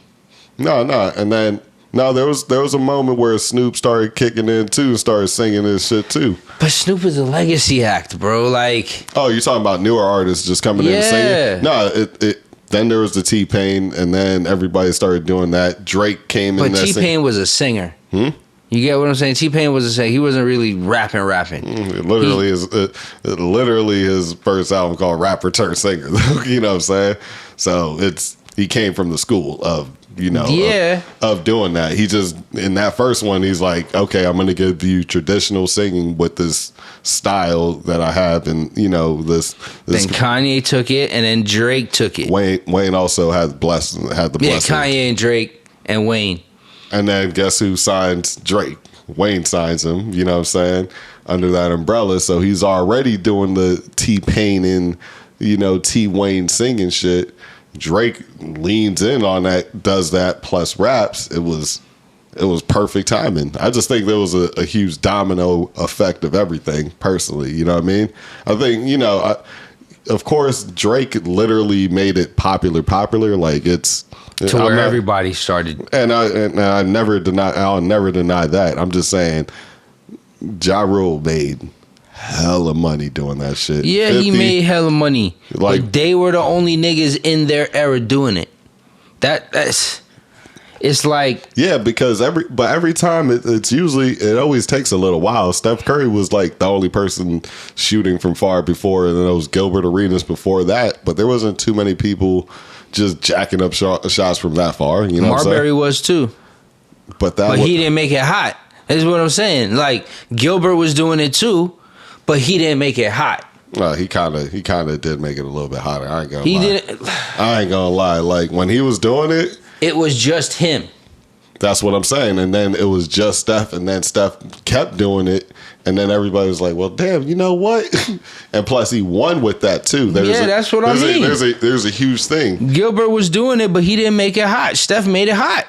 Because Gilbert also got to think about the like, niggas was dunking. The gun thing and the knee niggas was dunking before Jordan. I'm saying the gun thing and the knee thing also shortened up that height of his career. Niggas was dunking before Jordan, right? But like when Dr. J was in the league and stuff like that, like it was like pretty much just him and a couple other dudes. Like, it wasn't a vertical game. Yeah, Jordan came in, and then everybody started trying to. I'm literally giving Steph the Drake like pass, but at the same time, there's a proof of concept. People don't believe shit just off the first rip and be like, "Oh, this nigga's doing it, I'm just gonna go." They're gonna be like, "I see. Oh, well, I kind of seen it before. I seen. Oh, well, damn. Okay, maybe this could work. I ain't gonna try it yet. They might see it a third time now. This is Steph. Like, well, damn, this nigga's just pulling up, turning around, shooting. Like, let me just shoot it from out here. Why is this? And then now they have analytics. They have all these things to back it up. You get what I'm saying? So, like, same thing. Drake actually comes from a analytical part of the era. He shifted into that too. But like I said, he got birthed in with Lil Wayne, bro. Like, Lil Wayne was singing right around that time. He wasn't singing much before, but with the T-Wayne in, and he had to go back in, and Drake came in with the Tell Me. It was really, man, come on, man. It was perfect timing. You know what I'm saying? He came in, I think it was I'm Not a Human Being, when Wayne did that album, right? I'm Not a Human. He was... Like, when Drake came in on like, to not like in the mixtape days, right? Drake and Wayne, right? They had like their whole mixtape before that, but then Wayne was going into jail, right? He had that I'm Not a Human Being or I'm Not Human album or whatever, or mixtape or whatever. The I'm Not a Human album was the rock and roll shit. I think you got the names mixed up. Okay, it was the joint after. It was a black and gold, whatever. Drake came in on the Young Money. It was the Young Money album. Yeah, he did. But they figured that he was gonna like completely take over. Ooh, shawty, when they coming? I can't remember that. Bedrock. Yeah, that song is where Drake came in to Cash Money. Was on. Nah, but they knew. I think they knew Drake was going to be the full takeover. Like when he was, you didn't hear much of anybody else besides maybe a one or two Nicki track. They tried Gutter here and there, but it was Drake was the guy. He was on like damn near every song. Yeah, it was like that nigga said we're gonna put Drake on every single hook. That's how you knew it. But I think that joint might have came out after when Wayne in jail or after. I can't remember. It's a little jumbled right now, but. Nah, man. But I'm giving back to the main point. I'm giving Steph and like Drake that, they made it popular to do it all the way. You know what I'm saying? Like I believe I can do it. It just takes some time. Like I said, you might have even an older artist or something like that. Well, yeah, I seen. They might have grew up at the back end of 50's career and heard some Drake, decided to come out and started doing music. These two good point of references, you know what I'm saying? It's like the Migo flow. Mm-hmm. The old artists that are putting music out right now are using the Migo flow. Oh yeah, and then who else? Right, Future. Right, let's go even just slightly. Future too, yeah. You know what I'm saying? Like that's another person that's just proven that you can do a little bit of T-Pain. You can rap and sing with it. So he added all three pieces. I'll say this. Future...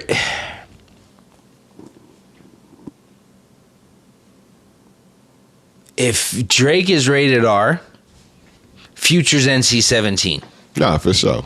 He's the rated R version of Drake's rated R.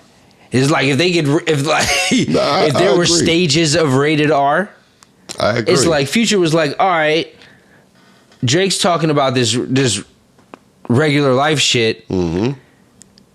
Let me talk about my regular life, but the same way. Exactly. And then hoes ain't shit. Bro, when you look at it, right? Drake, if you want to say the styles that he took, you could say Ja Rule 50, Wayne, you know what I'm saying? No auto-tune. Not adding auto-tune. Future's like, I'm doing that. Give me the auto-tune too. Give me the tune. And I'm gonna talk my shit. I'm gonna talk about, what goes on in Atlanta just in general. Talk about my nights, you know what I'm saying? Hoes ain't shit too. You know what I'm saying? So like people are gonna keep stacking on to all of that. That's what we're hearing now. But now you hear the influence with that, with the Chicago drill scene. That adds in there, turns into Chicago drill, turns into New York drill, turns into all that. So now you have the mix and match of the Future shit mixed in with the drill scene. Yeah. So now you're getting all of that now. People are wondering where the style came from. It's just a mixture of all of it. It's just a big gumbo shit going on right now in the hip hop game. You know what I'm saying? Some of it sounds good, but at the same time, some of it's a little bit too real, and that's where people are getting caught up. You know what I mean? Straight up and down, like people are getting caught up big time. So, but like I said, the game is getting crazy, man. The game is getting crazy. I think this new style, though, hopefully, they could change the subject matter just a little bit. Because you got give me some music to clean the house to. Shit. That would be great. But I do like some of the songs because obviously it's like... Some of the new stuff, I mean, there's always some good, happy, feel-good music. There's always some good feel-good music that comes out every now and again. Okay, wait. Roddy Ricch and The Baby. That's probably maybe like I don't think I'm listening to the song. Roddy Ricch, he had a good couple of songs. Yeah, but ones he does with Mustard. Yeah, I think you can clean up to your crib to that. But then again, like a lot of those are like the cleanup songs from the ones that I'm talking about. They just recycled them. Yeah, it is a sample. French Montana and Sway Lee. Yeah. French Montana, Famous. I think, it's a big song. I think it got like 116 million views or some shit like that. Famous. It's on the same album. I'm not gonna play it because get demonetized, and I'm not singing it. I ain't got enough water for that, Chief. I don't even remember that song.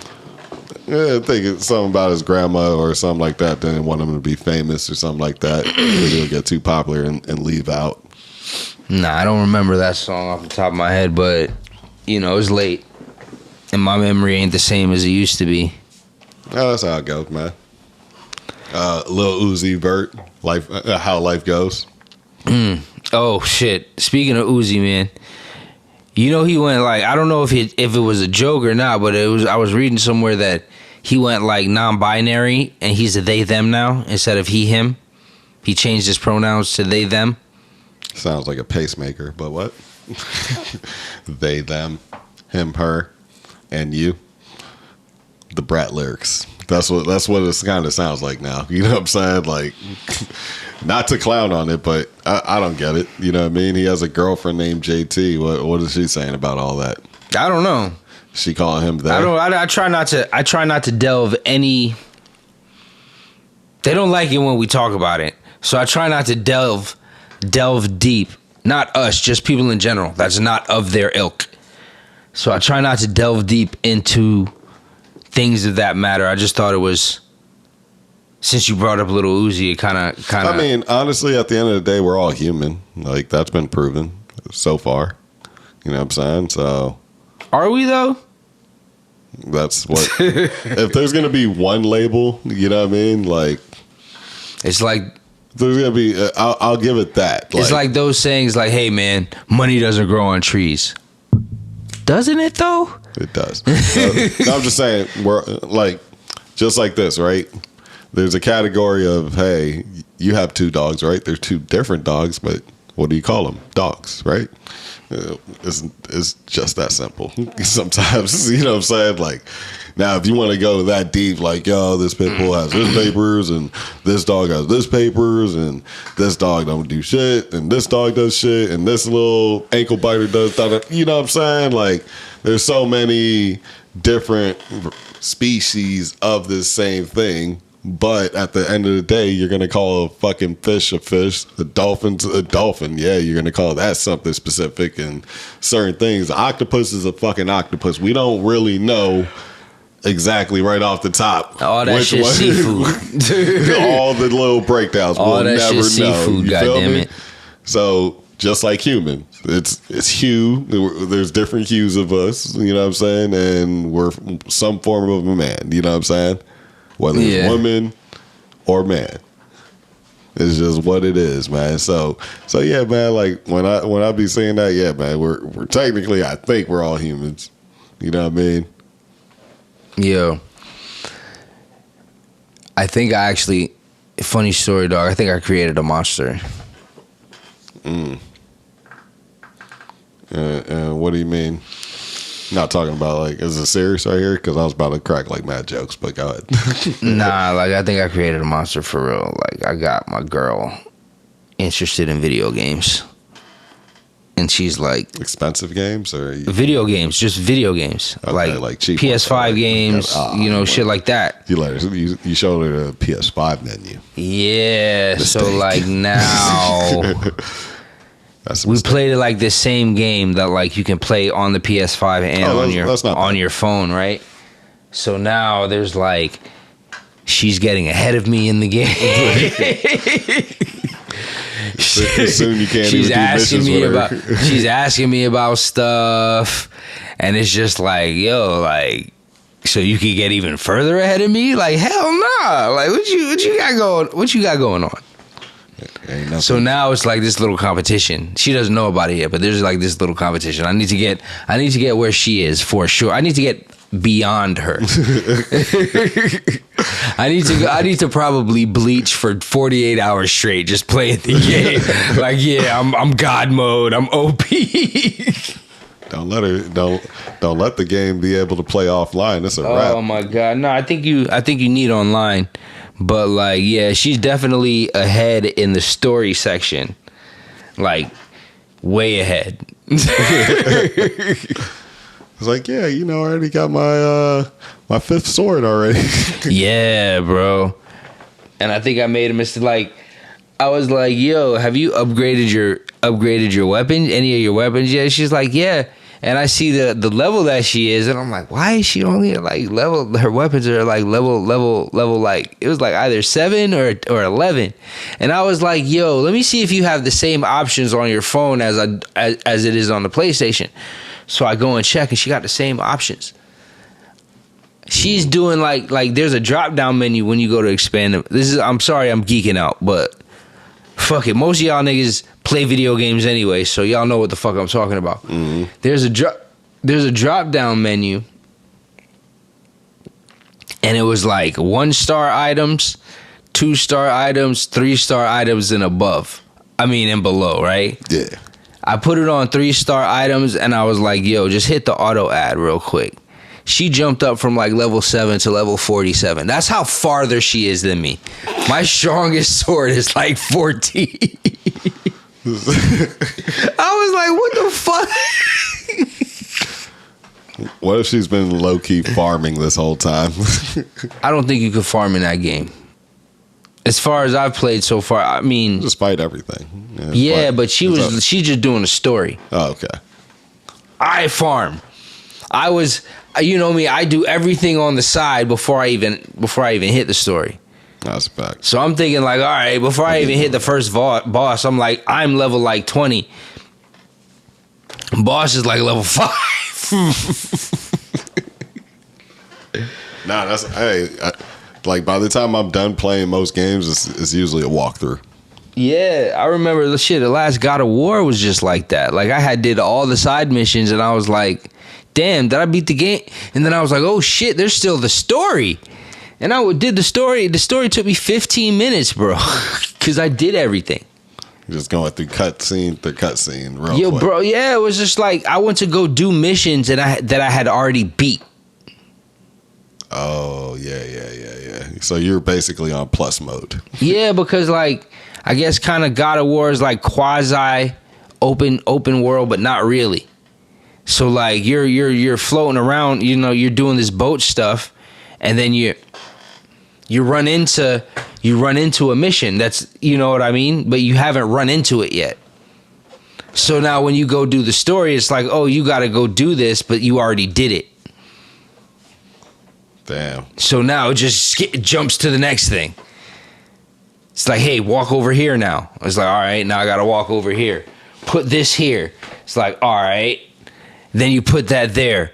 Then it's a cutscene. Then you're supposed to go fight somebody that you already beat. So now it's like, all right, get in the boat, circle around 3 times, and walk upstairs. Like, what? Nah, you know what's funny? Like, there's some games where it'll detect that you already beat X, Y, and Z. It's like, and then you'll answer them like, yeah, you know, I already beat them. Da da da da da. You know, I already took care of that. Oh, so just give me that prize money right now. Yeah. I do like those games where it adjusts to that. You know what I'm saying? Just to the open worldness, quote unquote. You know what I mean? Yeah. Really, it's an open map. It's never an open world. Let's be real. You know what I'm saying? Open map. Yeah, it's an open map. Until they get Ready Player One vibes, well, it ain't gonna be open world. Yeah, they had No Man's Sky or whatever like that, where you can go anywhere into multiple different planets and stuff like that. Yeah, but that shit's crazy. Yeah. There's not like missions or anything. It's just like you're going there looking at shit. I think you fight some shit though. Yeah, you fight some things, but it's not like nothing in depth. It's just that you could go to like infinite number of like it keeps expanding from what I hear. Like there's an infinite number of places for you to go. It just keeps expanding. It was basically a spaceship version of Elden Ring. It just drops you in. You have no story. Figure it out. You know what I'm saying? Yeah, man. Shit, what's been happening? I know you've been up on the current events. You wanted to talk about some current events. What's been happening? Let's see. Hold on. Let's see. I had some. Oh, well, this one is more political, but I do remember this. Since we were talking about they and them with Lil Uzi Vert. Lil Uzi. DeSantis seeks to remove liquor license after kids attend drag lunch. Apparently, there was a Miami restaurant. DeSantis filed a complaint against a Miami restaurant after children actually attended a drag show at the venue. Ooh, with their parents? I don't know if it was a field trip or what was going on. A field trip? I don't know. That one's looking kind of wild. Yeah, we're gonna need some more information. Let's put that one to the side until we get some more information. No, I mean I could read the whole thing, but it's the R House down in Wynwood. It's R House is I want to say it's by Brick. Yeah, on the main street. Yeah, that's pretty wild to them if that's the case. So kids had a field trip and then they had a drag show. Yeah, because it says, all right, look. According to The Hill, the video was posted on Libs of TikTok, on the right-wing social media account. Yeah, and they host a weekly drag brunch after children were seen at the event. Basically, said there was just children at the event, period. I don't think it was like a school or anything like that.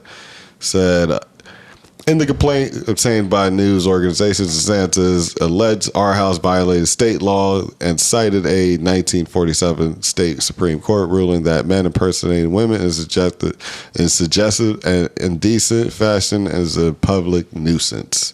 At the press conference Wednesday, DeSantis said the State Department of Business and Professional Regulations conducted an investigation at the restaurant and found not only were they were minors there, the bar had a children's menu. Drag shows have become a target of Republican lawmakers seeking to introduce anti-LGBTQ legislation, not only in the state of Florida, but across the country. In June, Florida Rep. Anthony Sabatini tweeted that he would be proposing legislation that would be make it a felony to terminate the parental rights of any adult who brings a child to these perverted sex shows. The Hill reported the R House liquor license could be revoked if the complaint is successful. Speaking with Miami Herald, the restaurant said it was hoping to resolve the incident and called it a misunderstanding. R House and DeSantis did not immediately respond to insiders' request for comment. I still think we need some more information because that is pretty wild, though. Gangsta Ron is a sensationalist, so I don't know. I need to know the facts, and it's sad that the news article or the news report is just not enough. I need to know. I need context. I need to know exactly what happened because I would hope that they're with their parents. Yeah, I mean, I'm assuming that, but it's a wild, wild world right there, man. I mean, I wouldn't think kids would be really out there. I mean, there are kids out there in Wynwood, don't get it twisted, because there's art shows and it's a different, you know what I'm saying? But I wouldn't really expect that. I'm gonna be all the way real, you know what I'm saying? I would expect our house to have a kids menu because it's right on the strip and there is a school. No, why wouldn't they have a kids menu? I mean, they're open during the day. They are open during the day, so I get that. You know what I'm saying? Damn near every one of those restaurants has a kids menu or something for kids, whether or not they serve alcohol. But so that's not. I don't think that's the thing. I think it's the drag show. The drag show. No, for sure. So they added in the liquor part. I was like, I mean, you can go to freaking. He wants to take the liquor license away. Yeah. That's the moneymaker. Oh yeah, and he's gonna sell that off to somebody else. Oh my god, because them shits cost so much money. Oh yeah, you're gonna make a killing off of that. You know what I'm saying? But that's what's going on in Florida as far as that. There's a whole nother transgender story too, you know what I'm saying? But, we don't have to really go too deep in that. That's not really our lane. No, not at all. I'm just going to keep it a beam. These are just things that I'm reading in updates, you know what I'm saying? Let's see. Oh, shit. But yeah, there was another little update too. Little Dirk got hurt by some type of firework. It was a firework. Yeah, while doing a show in Lollapalooza. At Chicago. In Chicago, yes. And I think he should stay away from Chicago, but yeah, Lollapalooza is a big show. I'm pretty sure he got a bag. Yeah, it was a non-violent act because it was just fireworks, you know. And I think it was a part of the set, but you know, it went the wrong direction, I believe. Oh, I thought somebody threw it at him. Well, you know what? Let's double check. Let's double check. Lil Durk. I'll just type in Lil Durk. Suffers injury 11 hours ago. All right. So I'm going to take a break. Due to his performance at Lollapalooza in Chicago's Grand Park yesterday, Lil Durk was injured when it appeared that the stage Pyrotechnics exploded right in front of him. Okay. So, yeah. So he got a little Michael Jackson. So yeah, a little accident. Yeah. Okay. No, I mean honestly, I would expect it to happen because I'm not gonna lie, like, you know what's crazy, bro? Those. Go ahead. Like, I'll say this is in 2019. Rolling Loud on stage, Meek Mill was coming out, and when Meek came on, there was Pyrotechnics there. I didn't realize what I was stepping by, but if I didn't back my head up just like a few inches back, I'd have been cooked. For sure. You know what I'm saying? But at the same time, I'm pretty sure there's people watching. You know what I'm saying? Not just people watching, but there's a spotter to, you know, see if the stage is clear to actually use it. But at the same time, boy, oh boy. You know what I mean? Yeah, that's tough. You have to really back up from things. And it's hot. Yeah, man. I remember going to a Future concert with Drake at in Miami, bro. And we were on the floor, but we weren't front row or anything like that. We were like a few rows back on the floor, and every time the flames hit, bro, you felt it. I'm saying, like, we may have been in like row 10, row 11, something like that. You know what I mean? Like, we weren't front row, but we were on the floor. Yeah. Dog, you felt like the cooking. Like, you felt that shit. Yeah, you could just feel like the propane or whatever they're using there. Jesus Christ, bro. I guess I never been that close to Pyrotechnics like that. Or maybe because it was indoors, I don't know. But that shit was nuts. Well, indoors makes it a little different, too. And you know what's crazy? About the Durk thing? When you were first talking about it, I instantly was like, yo, was it an op? Did they throw it at him? Is this about to be the start of a war? Like that's what my mind instantly went to. No, I felt like I mean, somebody had, like, I seen a few titles that somebody was trying to say something. Somebody threw something at Durk, this and that, and then I seen the pictures of his eye. But I was like, for some reason, just from that experience of having that, you know, that flame kick up, and I had to back up just a little bit. Before the flame kicked up, someone just told me I was getting the shot, then I backed up, and then literally, and it was a huge flame. It was festival flames. That's not, you know, it's not just a little something. It's a whole lot of them. You know what I mean? And I think at that point in time, like I said, I backed up. I was like, okay, that's where these are coming from. Let me go ahead and get up out the way. I'm gonna, after this couple shots, and he shifts over here. He didn't have no tape on the ground, like, to be like, yo, don't walk past here. Bro, it didn't look like an area that you can walk, but you would think about walking. You know what I'm saying? And then it wasn't like I was like tiptoeing. It was a wide enough base for you to do your thing. It didn't seem very stage-like, but at the same time, I didn't think that was the Pyrotechnics. You know what I'm saying? Because when I went out there, I wasn't really watching all the shows. It was mostly going back there. Yo, I'm not gonna lie. Yeah, I'm not gonna lie. Speaking of that, the Rolling Loud thing. Come to think about it now, why did they stage look so tiny? Like, everything looked like real jam packed on that stage. Which one? The Meek performance. The Meek one was like that was a small stage or something. It wasn't really a small stage. No, it really wasn't a small stage because, that one was just side to side. I don't think you could that wasn't the one where you can go out there to the middle. It did have a split for like media. But no, it still was a pretty big stage, though. It wasn't as big as the ones like this year. This year, it just seems like the size of some of them were kind of OD a little bit. You know what I'm saying? Like, I'll say the Ciroc stage was pretty huge. You know what I'm saying? Unnecessarily huge. But the thing is, it's wide, but not that wide. Actually, yeah, it is unnecessarily huge because I think you could have got more out of some things. Like, I like the screens, but they had like 4 screens on each side. I mean, 4 screens in total, right? Like, in the middle one, all 5 in total, but 2 on each side, huge as fuck. But after the first screen, there's no stage left for you to even go past that on the stage anyways. So that's basically all screen. The halfway through on that side, you really can't go too far. It's like it was more like a cross kind of look, but the cross wasn't that deep on the arms, if you know what I mean. You can go out pretty far on the straightaway, but the sides, yeah, it was hard for them to get energy on like certain sides, I would say. Unless the only time I seen it is when like Kodak was walking past all the Pyrotechnics and he went over there and, you know, was throwing up his hand rapid over there, and people like started turning up closer to the side that we were on.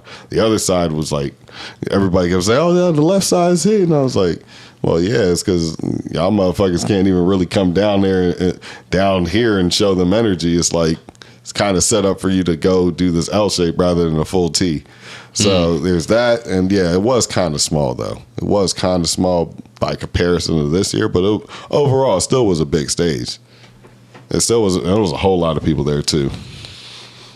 Yeah, backstage is always crazy. Yeah, there was a whole lot of people there. But now there, you know, like I said, during them times, I know my lesson. If you're ever on stage and you see like a black hole close to the edge of the stage, steer clear. Fireworks. Steer clear, bro. What else? Shit, man. Honestly, let's see. It was I mean, I don't really see too much, man. It's been kind of a little bit quieter. Honestly, so. Oh, well, besides Mace signing Fabio Four in a 5K deal. That's his original deal. He signed Fabio Four for 5K. Oh, okay. I don't know what to say about that one. You can oof. Did he have a manager? He couldn't have had a manager. Nah. But even if he did have a manager, I mean, the manager can only do so much. Yeah, I don't think at the time of, obviously, like, I think Mace he might have signed a management deal. Who knows? You know what I'm saying? But either way, yeah. That's a pretty. He's kind of undervalued. Oh yeah, kind of undervalued. He been made that 5 bands back so quick. He's got a song with Drake, but I'll say this: I think Mace also definitely put in the legwork to help him get out there, because before that, I don't think he had like that much juice. So it happens, you know. But yeah, Mace. I mean, he's the Mace leader. He's the leader. You know, he got to step into the pop foreign role. Pop smoke roll, sorry. Yeah, no.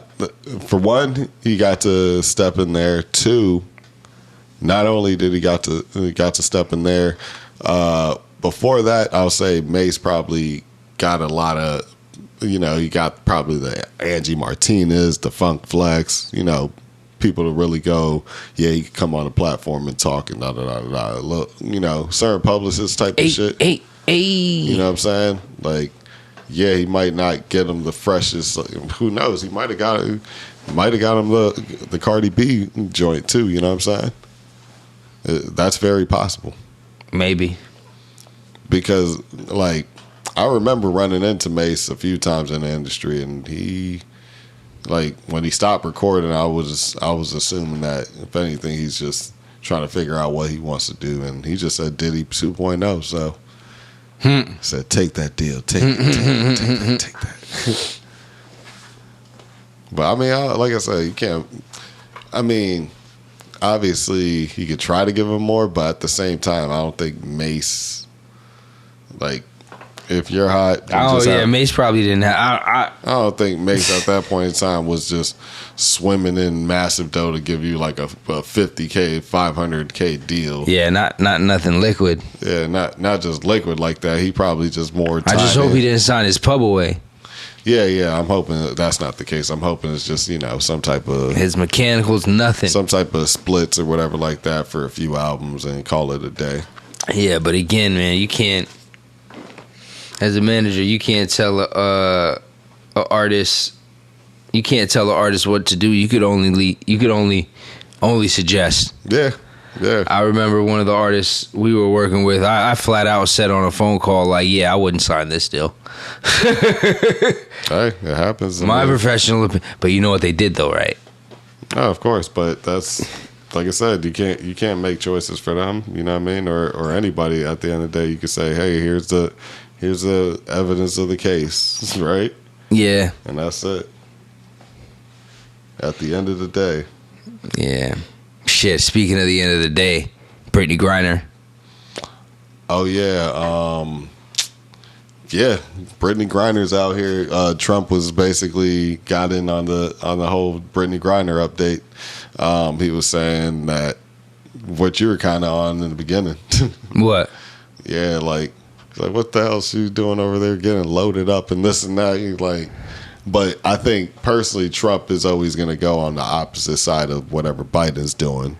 Yeah, facts. So, in my personal opinion, had it happened, he'd have probably still got her out. Honestly, like earlier. Just I don't see. Here's the thing, though, right? Here's the thing. Think he would have. It'd be one thing if he already has the hookup with Putin type shit. So yeah, but remember, he's like a war criminal or whatever the case may be. But here's the thing I was gonna say, right? Mm-hmm.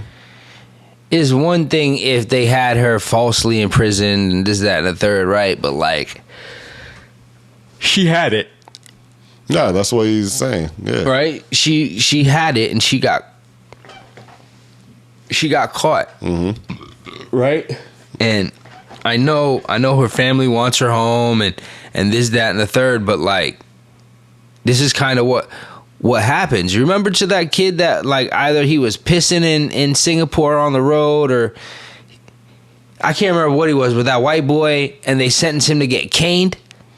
I mean, it almost. You remember that? Do you remember? Yeah. You know what happened to him, right? He got caned, right? Like, so, like, yo, let's keep it a bean, right? Like, yo, don't go to a foreign fucking country where something is illegal and do that illegal thing, or bring that illegal substance. Their laws are Russia? Yeah, I wouldn't play with much of any country. Honestly. Russia, bro. It's not like you went to a more capitalistic, Americanized European country. You went to Russia, where we have contention with. Yeah. And you got caught with something illegal. Whether or not it was an accident, well. But like, and it's like the thing that bothers me about it, not that I want to see anybody locked up or anything like that, right? But it's like the athletes are like, yo, she deserves to come home. She's locked. She's everyday Jalen and Jacoby. She says she's wrongfully imprisoned. Like, no, she's not wrongfully imprisoned. Like, you guys are spreading false information. Yeah. Like, she's not falsely imprisoned or wrongfully accused. Like, she had the dope. And just because she's an athlete doesn't make her better. No, not at all. Than everybody else, bro. Like, there was a teacher there, too. No, and here's what I'm saying with Trump, with the whole Trump thing. I just think he would have just moved a lot faster. And he still wouldn't have gave up the war criminal. Yeah, he wouldn't have gave up the war criminal. Trump would have said, fuck that. Yeah, he would have made it so. He said, "Nigga, I'm putting sanctions on all y'all on all this." Da da da da da. He would have just did it like that, and it would have been done. That's just how Trump move. If he feel like you playing them, he gonna come hard. Right or wrong. At least the one thing I know is the nigga's gonna. But nah, he was standing on that was basically saying that was a dumb move by her, things like that. Because like you said, there's a lot of contention. Even if you're not you don't have to actually check the news every day to just be updated. You know what I'm saying? Yeah, you don't have to listen, bro. You didn't have to check the news in the past 20 years to know that us and Russia aren't on the best of terms, bro. And just didn't even decide to do that. Just went out there, just bringing it. Not saying it was just some vapes, but at the same time, if it's illegal there, it's illegal there. You know? Yeah. And it's tough. Like it's not just. It wasn't just regular vapes. It was THC, right? Yeah, it was hash oil. Oh, okay, yeah. So it was definitely THC. Yeah. So now you got that. I mean, 10 years is definitely super strong. I think that's just to really, shake her up and try to get a deal. But still, nigga, they were gonna give the 61-year-old dude like 14 years or something. Yeah, 16 years. Yeah, like the death sentence. Hard labor camp. Yeah, that's a death sentence. That's not even just sitting around. You just say, yeah, you're about to do the most. So yeah, here's the thing, I don't necessarily think that they targeted her. As they're trying to say, like, the school teacher that teaches the diplomats' kids, he got hemmed up too. Damn. So yeah, you're right. He was teaching that, he got hemmed up. So it's a 2-for-1, you think? Or you think? Why not? Yeah, it's both. I mean, they said that from what I did see, is that they're trying to set up a deal for both those two people, Brittney Griner and that other guy. I think his last name is Whelan or something like that. Is it messed up that I almost want to ask you, like, how many first round picks are coming with this? Just the way it sounds. You know what I'm saying? Like, yeah, he's what's the haul? He's a number one. Like, how many first rounders? He's Anthony the arms dealer's Anthony Davis. And the US is fucking the Lakers. Yeah. Facts. Shit, just hanging banners. Oh my gosh. You know what I'm saying? Just hanging banners all day. But yeah, man. Nah, we've been running for a minute. Let's see where we at with it, man. Oh nah, oh shit. We've been gone. About a 4-piece, so I think we had a 2-hour plus on this one. Yeah. A 2-hour stackers. Talked about some things. It was a decent episode. No, not bad at all. Not bad at all. We got a short stack and a 2-hour, a pretty heavy 2-hour stack. So it's been episode 19, lightly seasoned. All right, y'all. You know what I mean? Your host Marc, your host Clark. Peace.